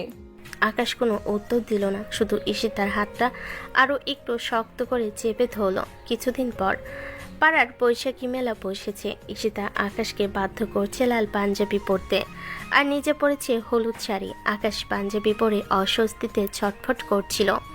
ঈশিতা, সবাই তাকিয়ে আছে, মাস্তান মানুষ লাল পাঞ্জাবি পরে ঘুরছি, এটা কেমন দেখায়? দারুণ দেখায়। আজ তুমি মাস্তান নাও, আজ তুমি আমার লাল পাহাড়ের হিরো। চলো নাগরদোলায় চড়বো। নাগরদোলার ওঠার পর ঈশিতা ভয়ে চিৎকার করে আকাশকে জড়িয়ে ধরল। আকাশ তখন শক্ত করে ঈশিতাকে আগলে রেখে বলল, ভয় নেই পাগলু, আমি তো আছি। মেলা শেষে আকাশ ঈশিতাকে একজোড়া রেশমি চুড়ি কিনে দিল। ঈশিতা যখন চুড়িগুলো পরে হাত নাড়ল, সে টুংটাং শব্দে আকাশের মনে হলো এই শব্দটাই তার জীবনের শ্রেষ্ঠ মিউজিক। আকাশ এখন আর বড় বড় মারপিট করে বেড়ায় না। বক্কর যখন একবার ঈশিতাকে নিয়ে বাজে কথা বলেছিল, আকাশ তাকে মারতে যায়নি, বরং শান্তভাবে গিয়ে বলেছিল, বক্কর, আমি এখন একজন মানুষের আমানত আগলে রাখি, তাই হাত তুলতে চাই না, দয়া করে নিজের সীমানায় থাক। আকাশের এই পরিবর্তন পাড়া মানুষের কাছে এক বিস্ময়, কিন্তু ঈশিতার কাছে এটাই তার প্রেমের সার্থকতা। আকাশ এবং ঈশিতার এই রঙিন প্রেমের গল্পে এবার জমজমাট মেঘের মতো ঘনিয়ে এলো এক বিশাল বাধা। ঈশিতার বাবা আজমল সাহেব একজন অত্যন্ত মেজাজি এবং রক্ষণশীল মানুষ। তিনি বিদেশ থেকে ফেরার সময় ঈশিতার জন্য শুধু দামি উপহারই আনেনি, এনেছেন এক সুপ্রতিষ্ঠিত পাত্রের বিয়ের প্রস্তাব। আজমল সাহেব পাড়ায় পা রাখতেই আকাশের মাস্তানি আর ঈশিতার সাথে তার মেলামেশার কথা শুনে ফেলেন। পাড়ার কিছু পরখ চর্চাকারী লোক আগ বাড়িয়ে তাকে সব জানিয়ে দেয়। বিকেলে ঈশিতা যখন আকাশকে নিয়ে বাইকে করে ফিরছিল, ঠিক বাড়ির গেটের সামনে আজমল সাহেবের মুখোমুখি হলো তারা। আকাশের পরনে কালো পাঞ্জাবি, চোখে সানগ্লাস, যা আজমল সাহেবের কাছে মাস্তান বা গুন্ডাবির প্রতিচ্ছবি ছাড়া আর কিছুই নয়। ঈশিতা, এই ছেলের সাথে তুমি কি করছো? আরে কে? এইসব রাস্তার বখাটেদের সাথে ঘুরে বেড়ানো কি আমার শিক্ষার ফল? বাবা, ও বখাটে নয়, ও আকাশ। ও আমাকে অনেক বিপদ থেকে বাঁচিয়েছে। চুপ করো, আমি সব শুনছি। কালই তোমার বিয়ে ঠিক করেছে আমার বন্ধু ছেলের সাথে। সে মালয়েশিয়ায় বড় ইঞ্জিনিয়ার। এই মাস্তানের জগৎ থেকে তোকে আমি বের করে আনবই। আকাশ কিছু বলতে গিয়েছিল, কিন্তু আজমল সাহেব তাকে কোনো সুযোগ না দিয়ে ঈশিতার হাত ধরে হিড়হিড় করে ভেতরে টেনে নিয়ে গেলেন। আকাশ একা গেটের বাইরে দাঁড়িয়ে রইল, তার চোয়াল শক্ত হয়ে আসছে অপমানে আর যন্ত্রণায়। আকাশের মাথা ঠিক রইল না যে আকাশ ঈশিতার জন্য নিজেকে শান্ত করেছিল, সে আজ আবার সেই পুরনো রূপে ফিরল। কিন্তু এবার তার লড়াই কোনো গুন্ডার সাথে নয়, তার লড়াই নিজের অস্তিত্বের সাথে। আকাশ বাইক নিয়ে সারা রাত পাড়ায় টহল দিল। সে বক্করদের আস্থানে গিয়ে চরম তাণ্ডব চালালো শুধু মনের ঝাল মেটাতে। পরদিন সকালে আকাশ সরাসরি ঈশিতাদের বাড়ি কলিং বেল টিপতে লাগলো পাগলের মতো। আজমল সাহেব দরজা খুলতেই আকাশ ভেতরে ঢুকে পড়ল। আঙ্কেল, আমি মাস্তান হতে পারি, কিন্তু আমি ঈশিতাকে ভালোবাসি। আপনি ওর বিয়ে অন্য কোথাও দিতে পারেন না, আমি আপনার পায়ে ধরতেও রাজি, কিন্তু ওকে আমার কাছ থেকে কেড়ে নেবেন না। বের হও আমার বাড়ি থেকে। তুমি একটা অশিক্ষিত গুন্ডা। তোমার মতো ছেলের হাতে আমি আমার মেয়েকে দেব? জানা তোমার বাবা মা কেমন? আমি সব জানি। তুমি পুলিশের খাতায় নাম তোলা এক আসামি। আকাশ বন্ধুরা তাকে টেনে হিসে বের করে আনলো। আকাশ রাস্তায় দাঁড়িয়ে চিৎকার করতে লাগলো, ঈশিতা, আমি তোমাকে ছাড়া বাঁচব না, কেউ তোমাকে নিয়ে যেতে পারবে না। আকাশের পাগলামি দেখে পাড়ার লোক থমকে গেল। যে আকাশ সবাইকে ভয় পেত, আজ তাকে সবাই অসহায় এক প্রেমিক রূপে দেখল। ভেতরে ঈশিতার অবস্থা আরও শোচনীয়। তার ফোন কেড়ে নেওয়া হয়েছে, তাকে ঘরে তালাবদ্ধ করে রাখা হয়েছে। ঈশিতা অঝরে কাঁদছে আর দেওয়ালে মাথা ঠুকছে। মা সে বোঝানোর চেষ্টা করলেও কোনো লাভ হচ্ছে না। মা, আমি আকাশ ছাড়া অন্য কাউকে বিয়ে করব না। তোমরা ওকে মাস্তান বলো, কিন্তু ও আমার জন্য নিজের জীবন দিতে পারে। বাবা যা করেছে তা অন্যায়। আজমল সাহেব বাইরে থেকে চিৎকার করে বলেন, অন্যায় নয়, এটা তোমার জীবন বাঁচানোর লড়াই। কাল সকালে কাজে আসবে, তৈরি থেকো। ঈশিতা খাওয়া দাওয়া ছেড়ে দিল। সে জানালার গ্রিল ধরে আকাশের বাইকের শব্দের অপেক্ষায় রইল। আকাশ নিচ থেকে ঈশিতার জানালার দিকে তাকিয়ে সারা রাত পাহারাদারের মতো দাঁড়িয়ে রইল। তার চোখে ঘুম নেই, শুধু এক ভয়াবহ জেদ। বিয়ের দিন সকালে পাত্রপক্ষ হাজির, পাড়া জুড়ে সাজ সাজ রব। আকাশ তার দলবল নিয়ে বিয়ে বাড়ির গেটে এসে দাঁড়ালো। হাতে কোনো অস্ত্র নেই, কিন্তু তার চোখের চাহনিতে খুনের নেশা। আজমল সাহেব পুলিশ ডাকলেন। পুলিশ এসে আকাশকে সরিয়ে দিতে চাইল। আকাশ পুলিশের গলা ধরে গর্জন করে উঠল, আজ ঈশিতাকে কেউ সই করতে বাধ্য করতে পারবে না। আমি মরে যাব, কিন্তু ওকে হারাবো না। ঠিক তখনই ঈশিতা ওপরে জানাল দিয়ে চিৎকার করে বলল, বাবা, তুমি যদি এই বিয়ে বন্ধ না করো তবে আমি আজই ছাদ থেকে লাফ দেব। আকাশ আমার জীবন, আর তুমি ওকে অপমান করছো। আজমল সাহেব স্তম্ভিত হয়ে গেলেন। তিনি দেখলেন আকাশ পুলিশের লাঠির আঘাত খেয়েও একচুল নড়ছে না, শুধু ঈশিতার জানালার দিকে তাকিয়ে আছে। আকাশের কপাল ফেটে রক্ত পড়ছে, কিন্তু সে হাসছে, এক পাগলামি ভরা হাসি। আকাশ আজমল সাহেবের সামনে গিয়ে দাঁড়ালো আবার। আঙ্কেল, আপনি আমাকে জেলে পাঠান বা মেরে ফেলুন, কিন্তু আপনার মেয়ে যে আমাকে ছাড়া মরে যাবে সেটা কি আপনি দেখতে চান? আমি কথা দিচ্ছি, আমি মাস্তানি ছেড়ে দেব। আমি ওর যোগ্য হওয়ার জন্য যা করা দরকার সব করব। শুধু আমাকে একবার সুযোগ দিন। আজমল সাহেব আকাশের চোখের দিকে তাকিয়ে প্রথমবার থমকালেন। তিনি দেখলেন এই ছেলেটা কোনো সাধারণ বখাটে নয়। এ এক এমন প্রেমিক যাকে সমাজ গুন্ডা বানিয়ে রেখেছে, কিন্তু তার হৃদয়টা স্বচ্ছ। পাড়ার মুরব্বীরাও এগিয়ে এলেন আকাশের হয়ে কথা বলতে। আজমল সাহেব দীর্ঘশ্বাস ফেলে বাড়ির ভেতর ঢুকলেন। ঈশিতা চিৎকার করে বলল সে এ বিয়ে করবে না। এদিকে এসব দেখে বর রাগ করে চলে যায়, বিয়ে আর হয় না। বিয়ে বাড়ির সেই তাণ্ডবের পরের দিন আকাশ নিজের ঘরের কোণে চুপচাপ বসে আছে। তার মনে এক অদ্ভুত শঙ্কা। কালকে সেই চরম উত্তেজনার পর আজ পাড়াটা বড্ড নিঝুম। হঠাৎ আকাশের বন্ধু শিমুল হন্তদন্ত হয়ে ঘরে ঢুকলো, তার চোখে মুখে আতঙ্ক। আকাশ, সর্বনাশ হয়ে গেছে রে। ঈশিতারা কেউ নেই। ভোরে 4টে ট্রাক নিয়ে সারা সব আসবাবপত্র নিয়ে চলে গেছে। বাড়িটা এখন একদম খালি, বাইরের গেটে তালা মারা। আকাশের মনে হলো কেউ তার কলিজাটা খামছে ধরল। সে কোনো কথা না বলে পাগলের মতো দৌড়ে গেল ঈশিতাদের বাড়ির সামনে। আসলেও সব শেষ। সে জানাল দিয়ে ঈশিতা তাকে উকি মারত, সেখানে আজ কেবল ধূসর পর্দা ঝুলছে। আকাশ তালা ভেঙে ভেতরে ঢুকলো। ফাঁকা ঘরে প্রতিধ্বনি যেন তাকে বিদ্রুপ করছে। মেঝের এক কোণে পড়েছিল একটা ছোট্ট নীল চিরকুট। আকাশ কম্পিত হাতে চিরকুটটা তুলল। ঈশিতার হাতে লেখা, আকাশ, বাবা আমাদের এখান থেকে অনেক দূরে নিয়ে যাচ্ছে, হয়তো কোনোদিন আর দেখা হবে না। কালকের ঘটনা দেখার পর আমি অনেক ভেবেছি আমরা দুজন আসলে দুই মেরুর মানুষ। তুমি মাস্তান, আমি তোমার সিনিয়র। এই বাস্তবতাটাকে পাশ কাটিয়ে আমরা হয়তো আবেগ দিয়ে লড়েছিলাম, কিন্তু সমাজ আর পরিবার অনেক শক্তিশালী। তোমাকে আমি অনেক বদলে দিতে চেয়েছিলাম, কিন্তু আজ মনে হচ্ছে তোমার এই আগুনের গোলার মতো জীবনে আমার মতো সাধারণ মেয়ে কেবল পুড়ে ছাই হবে। ভালো থেকো কিউট মাস্তান। আমাদের গল্পটা এখানেই শেষ হওয়া ভালো। যা অশ্রুতে কিছুটা ঝাপসা হয়ে গেছে। সেখানে লেখা ছিল, চিঠিটা পড়ে আকাশের ভেতরে বাঁধ ভেঙে গেল। সে মেঝের উপর আশ্রে পড়ল। তার বুক চিরে এক দীর্ঘ চিৎকার বেরিয়ে এলো।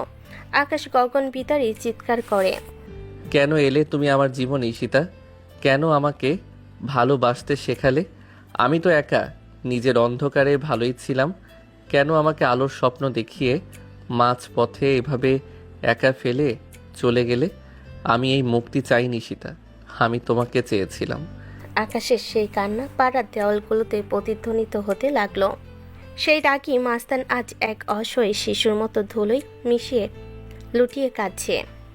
সময় কার জন্য থেমে থাকে না। এরপর 5টি বছর পেরিয়ে গেছে। সেই জীর্ণপাড়া, সেই মাস্তানি সব এখন আকাশের জীবনের এক ধূসর স্মৃতি।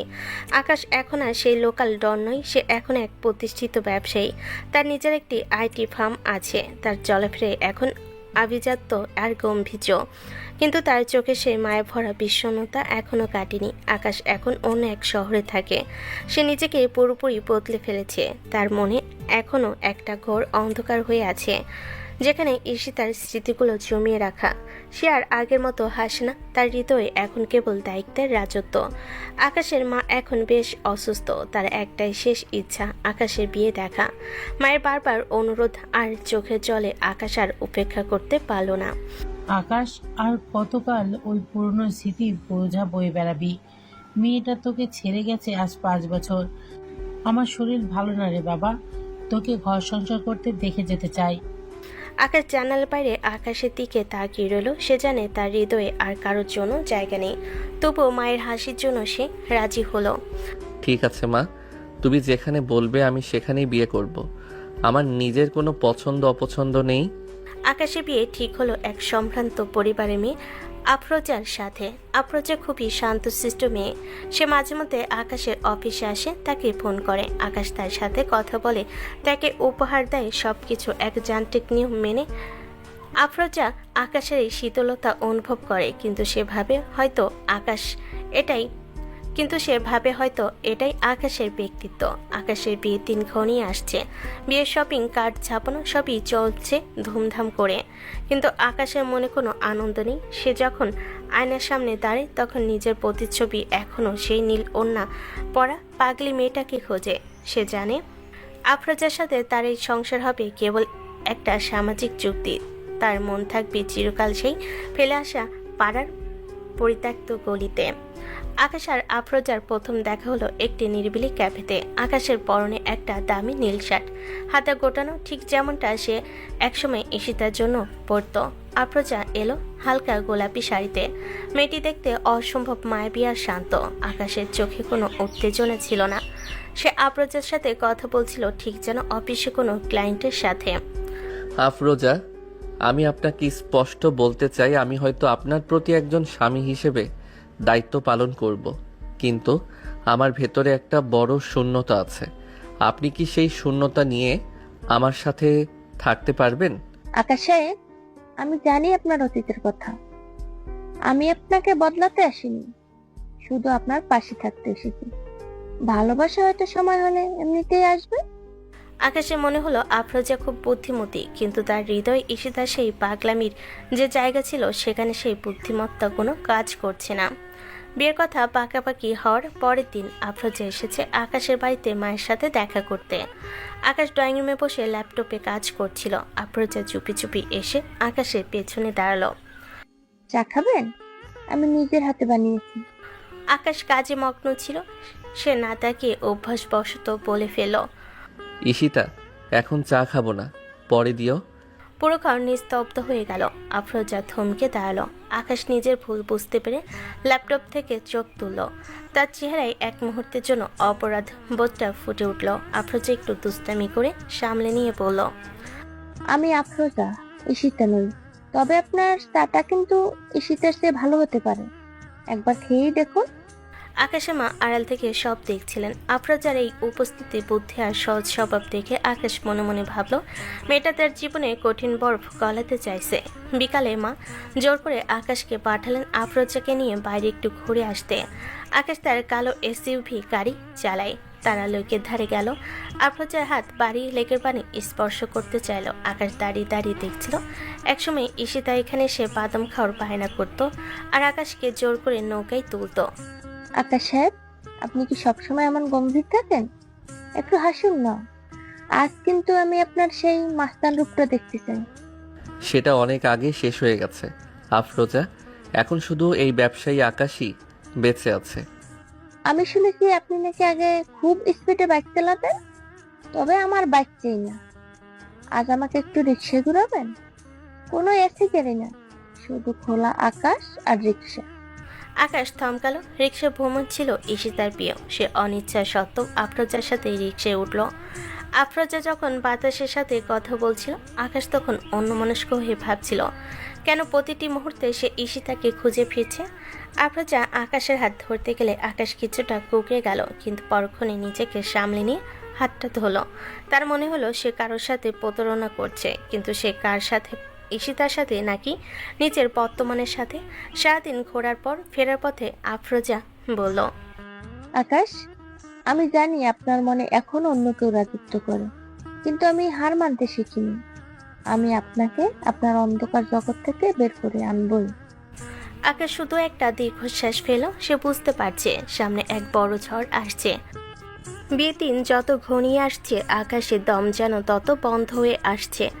আকাশের জীবনে এক অদ্ভুত বৈপরীতের খেলা চলছে। একদিকে তার ব্যবসায়িক সাফল্য আর অন্যদিকে ব্যক্তিগত জীবনে চরম শূন্যতা। মায়ের হাসি মুখের জন্য সে নিজেকে এক যান্ত্রিক বিয়ের আবর্তে সঁপে দিয়েছে। বাড়ির প্রতিটি কোণ এখন উৎসবের আলোয় ঝলমল করছে, কিন্তু পরের মনের কোণটা এখনও জমাট অন্ধকারে ঢাকা। পরের দিন শহরের সবচেয়ে দামি শপিং মলে আকাশ আর আফরোজার বিয়ের শপিং চলছে। সাথে আছে আকাশের ছোট বোন রিমি এবং আফরোজার কাজিনরা। আকাশ এখন আর সে লোকাল মাস্তা নয় যে রাস্তার ধারে দোকান থেকে টি শার্ট কিনত। সে এখন দামি ব্র্যান্ডের সব ছাড়া কোথাও পা রাখে না। আকাশ সাহেব, দেখুন না এই মেরুন রঙের শাড়িটা কেমন, আপনার কি পছন্দ? আকাশ এক পলক তাকিয়ে দৃষ্টি সরিয়ে নিল। সেজন্য শাড়িটা দেখছে না। ভালো, আপনার পছন্দ হলেই হবে। দাম নিয়ে চিন্তা করবেন না, যেটা ভালো লাগে নিয়ে নিন। আফরোজা একটু দমে গেল। সে আশা করেছিল আকাশ অন্তত শাড়িটা হাতে নিয়ে দেখবে। রিমি পাশে এসে ফিস ফিস করে বলল, ভাইয়া আজকাল কেমন যেন রোবট হয়ে গেছে ভাবু, তুমি কিছু মনে করো না। আকাশের জন্য কেনা হলো রাজকীয় শেরানি আর নাগরা। শপিং শেষে তারা গেল সোনার দোকানে। আকাশ কোনো কথা ছাড়ে লাখ লাখ টাকার গয়না কিনে দিল। শপিং শেষে ফেরার সময় আকাশের হাতে ডজন খানিক প্যাকেট, কিন্তু তার চেহারায় সেই তৃপ্তি নেই যা একসময় এক প্যাকেটের ঝালমুড়ি হাতে থাকলেও থাকতো। আকাশের নতুন ডুপ্লেক্স বাড়িটা এখন এক রাজপ্রাসাদ। ডেকোরেশনের দায়িত্ব দেওয়া হয়েছে শহরের নামকরা ইভেন্ট ম্যানেজমেন্ট কোম্পানিকে। বাড়ির প্রতিটি দেওয়ালে নীল আর সাদা এলইডি লাইটের কারুকাজ। গেটে বসানো হয়েছে বিশাল এক গেটওয়ে যা সাদা অর্কিড আর টিউলিপ দিয়ে সাজানো। আকাশ ভাই, ড্রয়িং রুমের মাঝখানে একটা ঝাড়বাতি লাগিয়েছি, আর সিঁড়িগুলোতে সব আইভরি রঙের কার্পেট। সব আপনার স্ট্যাটাস অনুযায়ী হয়েছে। আকাশ গুরুত্ব দিল না। সিঁড়ি দিয়ে উপরে ওঠার সময় দেখল বাড়ির পুরনো পরিচারিকা রহিমা খালা এক কোণে দাঁড়িয়ে কাঁদছেন। রহিমা খালা আকাশকে ছোটবেলা থেকেই দেখছেন। তিনি জানেন এই আলোকসজ্জা আকাশের মনে অন্ধকার ঢাকতে পারবে না। আকাশ খালার সামনে গিয়ে দাঁড়ালো। খালা, কাঁদছেন কেন? বাড়ি তো বেশ সুন্দর সেজেছে। সুন্দর তো হয়েছে বাবা, কিন্তু তোর হাসি খুশির চেহারাটা তো আর খুঁজে পাই না। সারা বাড়ি আলোয় ভাসছে, কিন্তু তোর চোখের কোণে তো মেঘ জমে আছে। আকাশ কোনো উত্তর না দিয়ে নিজের ঘরে ঢুকে দরজা বন্ধ করে দিল। বাড়ি তখন সাউন্ড বক্সে হিন্দি গান বাজছে আর লোকজন হইচই করছে। আজ আকাশের গায়ে হলুদ। বাড়ি বিশাল লন সাজানো হয়েছে গাঁদা ফুল আর মাটির সরা দিয়ে। প্যান্ডেলের চারিদিকে বড় বড় পাখা চলছে। আত্মীয় স্বজনে বাড়ি কিচকিচ করছে। আকাশের মা অসুস্থ শরীর নিয়ে নিজেও আজ উজ্জ্বল শাড়ি পরে সবার সাথে কথা বলছেন। আকাশকে হলুদের পিড়িতে বসানো হয়েছে, তার পরনে বাসন্তী রঙের পাঞ্জাবি। পাড়া সেই পুরনো বন্ধুরা শিমুল, কাশিম এবং মতিন ভাইও এসেছে। তারা তখন আকাশকে একটু সমীহ করে চলে, কারণ আকাশ এখন বড়লোক। আকাশ, মুখটা একটু হাসি হাসি রাখ ভাই, তোর ভাব দেখে তো মনে হচ্ছে ফাঁসির মঞ্চে বসে আছি। আকাশ মিলান হাসার চেষ্টা করলো। আফরোজা তার পাশে এসে বসলো। আফরোজাকে হলুদের সাজে অপূর্ব লাগছে। তার গায়ে কাঁচা ফুলের গহনা। মহিলারা গান ধরল, হলুদ বাটো মিন্দি বাটো বাটো ফুলের মৌ। একের পর এক আত্মীয় এসে আকাশের গালে হলুদ মাখিয়ে দিচ্ছে। আকাশ শুধু পাথরের মতো বসে আছে। যখন আফরোজার বোনেরা মজা করে আকাশের কানে তুলা দিয়ে সুরসুরি দিচ্ছিল, তখন পাড়ার ছোটরা বাজি পড়ানোর সুর করলো। আকাশ বাজি পড়ানোর শব্দের দিকে তাকিয়ে রইল। তার মনে পড়লো একসময় সে এই বাজি আর পটকা দিয়ে বক্করদের তাড়ত। গায়ে হলুদের অনুষ্ঠান শেষ, মেহমানরা একে একে বিদায় নিচ্ছে। বাড়ির নিচতলায় এখনো খাবারের সুগন্ধ আর হইচই। আকাশ নিজের বারান্দায় গিয়ে দাঁড়ালো।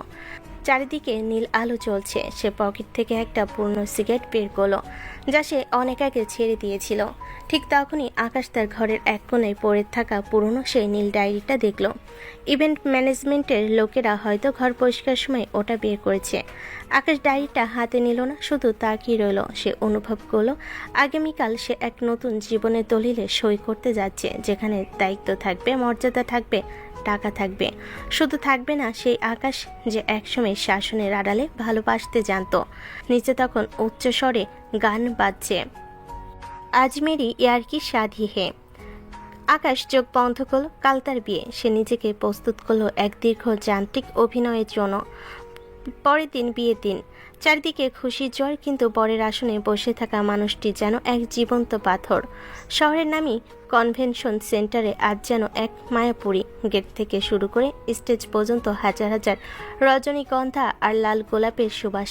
সাদা আর সোনালি থিমের ডেকোরেশনে আভিজাত্য চুইয়ে পড়ছে। আকাশকে সাজানো হয়েছে ঘিয়ে রঙের মখমলে শেরওয়ানি আর মাথায় জাঁকজমকপূর্ণ পাগড়িতে। তার গলায় মুক্তের মালা, হাতে দামি ঘড়ি, কিন্তু আয়নায় নিজের প্রতিচ্ছবি দেখে আকাশ নিজে নিজেকে চিনতে পারছে না। এই আভিজাত্য তাকে মানে না। সে তো সেই ছেলে যে বাইকের চাবিতে আঙ্গুল ঘুরিয়ে পাড়ার মোড়ে মোড়ে আড্ডা দিত। তার বন্ধুরা শিমুল আর কাশেম বারবার এসে পাঞ্জাবি ঠিক করে দিচ্ছে, ছবি তুলছে। দোস্ত একটু হাস, আজ তোর বিয়ে, লোকে বলবে বর কি রাগ করে আছে। আকাশ শুধু একটু মিলান হাসলো। তার মনে হচ্ছে সে একটা নাটক করছে যার স্ক্রিপ্ট তার মায়ের লেখা। আফরোজা পাশের কামড়ে কোণে সাজিয়ে বসে আছে। লাল টুকটুকে বেনারসি আর ভারী গহনায় তাকে অপূর্ব লাগছে। সে অত্যন্ত আনন্দিত, কারণ সে আকাশকে খুব পছন্দ করে। রীতি অনুযায়ী বিয়ের কাজ শুরু হলো। কনভেনশন সেন্টারের মাঝখানে পুরুষদের মজলিস বসেছে। কাজী সাহেব খাতা খুলে বসলেন। আকাশের বাবা নেই, তাই বড় চাচা উকিল বাবা হিসেবে দায়িত্ব পালন করছেন। আকাশ আহমেদ, পিতা মৃত শামসুদ্দিন আহমেদ 10 লক্ষ টাকা দেনমোহর ধার্য করিয়া আফরোজা সুলতানার সহিত আপনার বিবাহের ইজাব কবুল সম্পূর্ণ হইতেছে। আপনি কি এই বিবাহেতে রাজি আছেন? হঠাৎ করে আকাশের সব এলোমেলো লাগছে। কানে কাজী সাহেবের কথাগুলো ঠিকমতো ঢুকছিল না। মুখটা তার ভার হয়ে আসছিল, জিহ্বা শুকিয়ে যাচ্ছে। সে কিছুতেই এই মুহূর্তটা চায় না। সে চাই সব থমকে যাক। তার মাথায় ঘুরছে 5 বছর আগে সেই বৃষ্টির রাত। সে যখন এসে তার হাত ধরেছিল। চারিদিকে পিনপতন নীরবতা, সবাই আকাশের উত্তরের অপেক্ষায়। পেছন থেকে আকাশের মা তাকে ইশারায় কবুল বলতে বললেন। আকাশ কবুল বলতে যাবে, তখনই কনভেনশন সেন্টার বড় গেট দিয়ে এক রহস্যময়ী নারী ভেতরে ঢুকলো। পরনে গাঢ় নীল রঙের একটা শিপন শাড়ি, কাঁধে একটা ছোট্ট পার্স, চোখে সানগ্লাস থাকলেও সেটা সরিয়ে সে যখন স্টেজের দিকে হাঁটা দিল, পুরো হলের শব্দ যেন হঠাৎ কমে গেল। আকাশের চোখ আটকে গেল। ওই তো সে হাঁটার ভঙ্গি, ওই তো সে নীল রং। মেয়েটির ধীর পায়ে স্টেজের সিঁড়ি বেয়ে উপরে উঠে এলো। অনেক দেরি করে ফেললাম বোধহয়। মাস্তান সাহেব তো দেখি আজ আস্ত এক রাজকুমার হয়ে বসে আছেন। একটু আগে কাপা হাতে পানির গ্লাস তুলছিল। হাত থেকে পানির গ্লাসটা পড়ে মেঝেতে ভেঙে চুরমার হয়ে গেল। সে দাঁড়িয়ে পড়ল। তার চোখের সামনে 5 বছর আগে সেই স্মৃতি জ্যান্ত হয়ে ফেল। কিন্তু ইশারার চেহারায় এখন আর নেই সেই চঞ্চলতা, বরং এক গভীর ব্যক্তিত্ব আর আত্মসম্মান ফুটে উঠেছে। ঈশিতা, আপনি মানে তুমি এখানে? আফরোজা কিছুটা বিভ্রান্ত হয়ে আকাশের দিকে তাকালো। ঈশিতা হাসলো, তবে সেই হাসিতে কান্নার ছাপ ছিল। সে ব্যাগ থেকে একটা ফোল্ডার বের করে আকাশের হাতে দিল। 5 বছর আগে একটা চিরকুট লিখে চলে গিয়েছিলাম। আমাকে বলেছিল চিঠি না লিখলে তোমাকে জানে মেরে ফেলা হবে। আমি বাধ্য হয়েছি লিখতে। বাবা আমাকে ইমোশনালি ব্ল্যাকমেল করে বিদেশে পাঠিয়ে দিয়েছিলেন। আমার ফোন কেড়ে নেওয়া হয়েছিল। আমাকে এরকম বন্দি করে রাখা হয়েছিল। আমি প্রতিদিন তোমাকে চিঠি লিখতাম আকাশ, কিন্তু সেগুলো পোস্ট হতো না। আজ আমি নিজের পায়ে দাঁড়িয়েছি, বাবার অবাধ্য হয়ে দেশে ফিরেছি, শুধু তোমাকে এটা বলতে যে আমি তোমাকে ছেড়ে স্বেচ্ছায় যাইনি। আমি এখনো তোমাকে ভালোবাসি, খুব ভালোবাসি। পুরো বিয়ের আসরে শোরগোল শুরু হয়ে গেল। আকাশের মা এগিয়ে এলেন। ঈশিতা আকাশের মায়ের কাছে নিচু হয়ে সালাম করল। খালামণি, আমি জানি আজ আকাশের বিয়ে হবে, আকাশ বিয়ে করবে। ওর জীবন নষ্ট করতে আসিনি আমি, শুধু নিজের ওপর থেকে বিশ্বাসঘাতক তকমাটা মুছতে এসেছি। আকাশ চিরকুটে যা লেখা ছিল তা বাবার শেখানো কথা ছিল, আমার নয়। আমি তোমাকে এখনো ততটাই ভালোবাসি যতটা 5 বছর আগে বাসতাম, কিন্তু আজ তুমি অন্য কারোর আমানত হয়ে যাচ্ছ। ভালো থেকো। ঈশিতা আর এক মুহূর্ত দাঁড়ালো না। সে দ্রুত পায়ে স্টেজ থেকে নেমে যেতে লাগলো। আকাশ সেখানে মূর্তির মতো দাঁড়িয়ে রইল। তার ভেতরে এক প্রবল ঝড়। সে বুঝতে পারল দীর্ঘ 5 বছর সে যাকে ভুল বুঝে ঘৃণা করেছে সে আসলে নিরাপদ ছিল, কিন্তু এখন কি করবে বুঝতে পারছে না। জীবনের এই মোড়ে এসে তার নিজের কাছে নিজেকে খুব অসহায় লাগছে। সে পাগলের মতো দৌড়ে বাইরে নেমে এলো। সে মনে মনে ভাবলো আজ যদি সে না যায় তবে সে আর কোনোদিন বেঁচে থাকতে পারবে না। কনভেনশন সেন্টারের বাইরে ল্যাম্পপোস্টের আবছা আলোয় আকাশ ঈশিতার হাতটা শক্ত করে ধরে দাঁড়িয়ে আছে। ঈশিতা স্থির হয়ে আছে, তার চোখ দিয়ে অঝরে জল পড়ছে। আকাশ তাকে নিচের দিকে ঘুরিয়ে ধরল। কেন মিথ্যে বললি সীতা?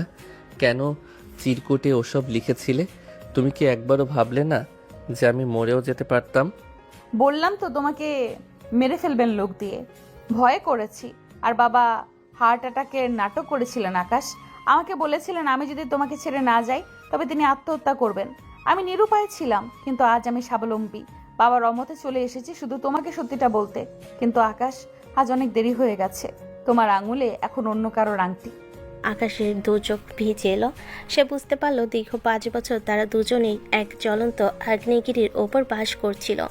ঠিক তখন কনভেনশন সেন্টারের গেট দিয়ে বেরিয়ে এলো আফরোজা। তার পরনে এখনও সেই ভারী বেনারসি, কিন্তু মাথায় ওড়না নেই। তার পেছনে আকাশের মা আর আত্মীয়রা দৌড়ে এলো। আফরোজা ধীর পায়ে আকাশ আর ঈশিতার সামনে গিয়ে দাঁড়ালো। আকাশের মাথা নিচু করে রইল। সে জানে আজ সে অপরাধী। আকাশ সাহেব, মাথা নিচু করবেন না। আপনি আর যা করেছেন তা আপনার সত্যার প্রমাণ। বিয়ের আসরে কবুল বলতে গিয়েও পরে আপনি যার পিছু নিয়েছেন তিনি আপনার আসল গন্তব্য। আফরোজা, তুমি এসব কি বলছো? আকাশ যা করেছে তা আমাদের বংশের অপমান। না খালামণি, ভুল মানুষের সাথে ঘর করাটা হবে বংশের জন্য বড় অপমান। আমি একজন শিক্ষিত মেয়ে, আমি জানি জোর করে কাউকে পাওয়া যায় না। আকাশ সাহেব গত কয়েক মাস আমার সাথে ছিলেন ঠিকই, কিন্তু তার মনটা ছিল ওই নীল চিরকুটে। আমি ঈশিতাপুর চোখে যে ভালোবাসা দেখলাম তা কেড়ে নেওয়ার অধিকার আমার নেই। আফরোজা নিজের হাতের আংটিটা খুলে আকাশের হাতে তালুতে রাখলো। সে ঈশিতার দিকে তাকিয়ে মিলান হেসে বলল, আপু, ওনাকে সাবধানে রাখবেন। মাস্তান তো, কখন কি পাগলামি করে বসে তার ঠিক নেই। আফরোজা এক মুহূর্ত না দাঁড়িয়ে নিজের বাবার হাত ধরে গাড়িতে উঠে গেল। তার চোখে পানি থাকলেও মুখে ছিল এক জয়ের হাসি, ত্যাগের জয়। আকাশ আর ঈশিতা দুজনেই স্তব্ধ হয়ে দাঁড়িয়ে রইল। আকাশের মা কিছুক্ষণ গুম হয়ে থাকার পর ঈশিতার কাছে এগিয়ে এলেন। তিনি ঈশিতার মুখটা তুলে ধরলেন। আমি মা হয়ে ছেলের চোখের কষ্ট বুঝতে পারিনি রে মা। আমার জেদ আজ কতগুলো জীবন নষ্ট করতে বসেছিল। আমাকে মাফ করে দিস। ঈশিতা ঝরঝর করে কেঁদে মায়ের পায়ে লুটিয়ে পড়ল। আকাশের দিকে তাকালো। আকাশে তখন মেঘ কেটে এক ফালি চাঁদ উঠেছে। 5 বছরের অন্ধকার যেন এক নিমিষে দূর হয়ে গেল।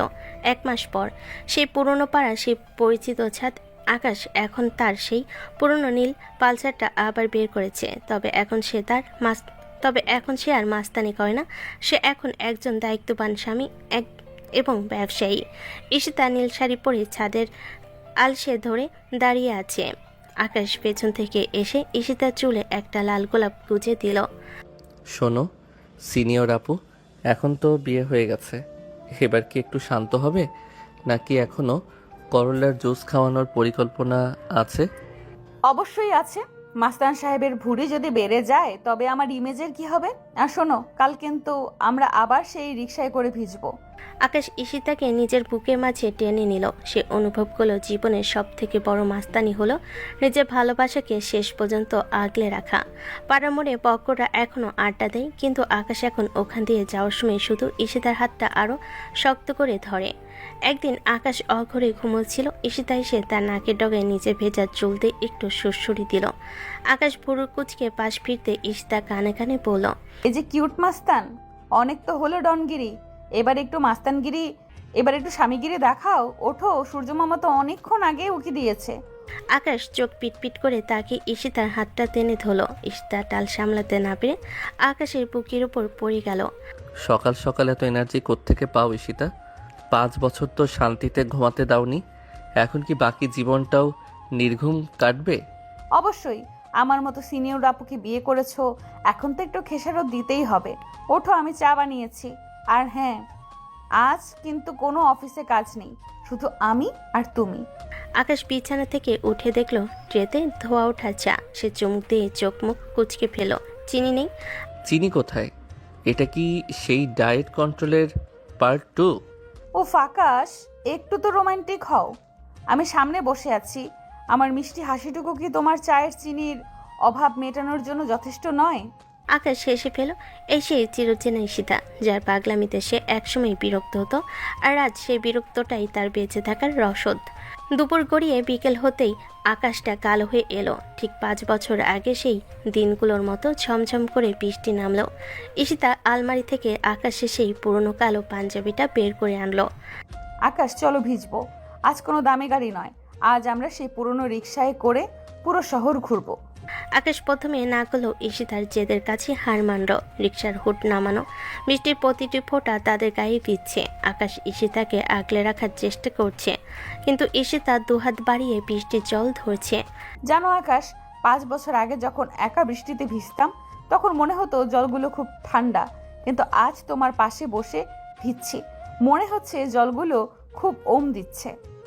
আকাশ ঈশিতার কাঁধে হাত রাখলো। সে আজ আর লজ্জা পাচ্ছে না। রিক্সাওয়ালা মামা গুনগুন করে গান গাইছেন। আকাশ ঈশিতার কপালে একটা আলতো চুমু খেলো। ঈশিতা অবাক হয়ে তাকালো। শোনো সিনিয়র আপু, তোমাকে ছাড়া এই বৃষ্টিগুলো আমার কাছে শুধু জল ছিল, কিন্তু আজ এগুলো সব এক একটা কবিতা। রাতে বৃষ্টির পর আকাশ একদম পরিষ্কার নীল আকাশ জুড়ে রূপলি চাঁদ। আকাশ আর ঈশিতা তাদের ডুপ্লেক্স বাড়ির ছাদে ম্যাট বিছিয়ে বসেছে। ঈশিতা আকাশে কোলে মাথা দিয়ে শুয়ে তারা গুনছে। আকাশ, তুমি কি আফরোজার কথা ভাবো? আকাশ একটু থমকালো, তারপর ঈশিতার মাথায় হাত বুলিয়ে শান্ত গলায় বলল, আফরোজা আমার জীবনের এক বিশাল ঋণ। সে না থাকলে হয়তো আজ আমরা এইভাবে বসে থাকতে পারতাম না। সে আমাকে মুক্তি দিয়েছে আর তোমাকে ফিরিয়ে দিয়েছে। সে যেখানেই থাকুক ভালো থাকুক। ঈশিতা আকাশের হাতটা নিজের গালের সাথে ঠেকালো। আমি খুব ভাগ্যবতী আকাশ। লোকে তোমাকে মাস্তান বলে ভয় পেত, কিন্তু আমি জানতাম এই পাথরের ভেতরে একটা হিরে আছে। এই 5 বছরে তুমি কত বড় হয়ে গেছো। তোমার গাম্ভীর্য, তোমার ব্যক্তিত্ব সবই আমাকে মুগ্ধ করে। আর তোমার ওই পাগলামি, ওটা না থাকলে তো আমি আবার সেই পাথর হয়ে যাব। ঈশিতা, তুমি কখনো হারিয়ে যেও না। তোমাকে হারানোর ভয় আমার জীবনের সবচেয়ে বড় মাস্তানিকেও হার মানিয়ে দেয়। চাঁদের আলোয় ঈশিতার মুখটা আজ দেবীর মতো লাগছে। আকাশ পকেট থেকে একটা ছোট্ট মখমলের বাক্স বের করলো। ভেতরে একজোড়া নীল পাথরের কঙ্কন সে ঈশিতার হাতে পরিয়ে দিল। এই নীল রংটা তোমার খুব প্রিয় ছিল, তাই না? এই কঙ্কনগুলো পরলে মনে হবে আমার ভালোবাসা তোমার হাত দুটোকে সারা জীবন আগলে রাখছে। ঈশিতা আবেগে আপ্লুত হয়ে আকাশকে জড়িয়ে ধরল। রাতে নিস্তব্ধতায় শুধু দুজনের হৃদস্পন্দন শোনা যাচ্ছিল। পাড়ার মোড়ে হয়তো এখনো গোলমাল হয়, বক্কররা হয়তো এখনো আড্ডা দেয়, কিন্তু এই ছাদের উপর আজ কেবল ভালোবাসার রাজত্ব। আকাশ বিড়বিড় করে বলল, ভালোবাসি আমার সিনিয়র আপু। ভালোবাসি আমার কিউট মাস্তান। নীল জ্যোৎস্নার নিচে তাদের এই পুনর্মিলন যেন এক অমর কাব্যের মতো সমাপ্তি টানল। যা শুরু হয়েছিল এক অসম লড়াইয়ের আর শেষ হলো এক চিরন্তন শান্তিতে।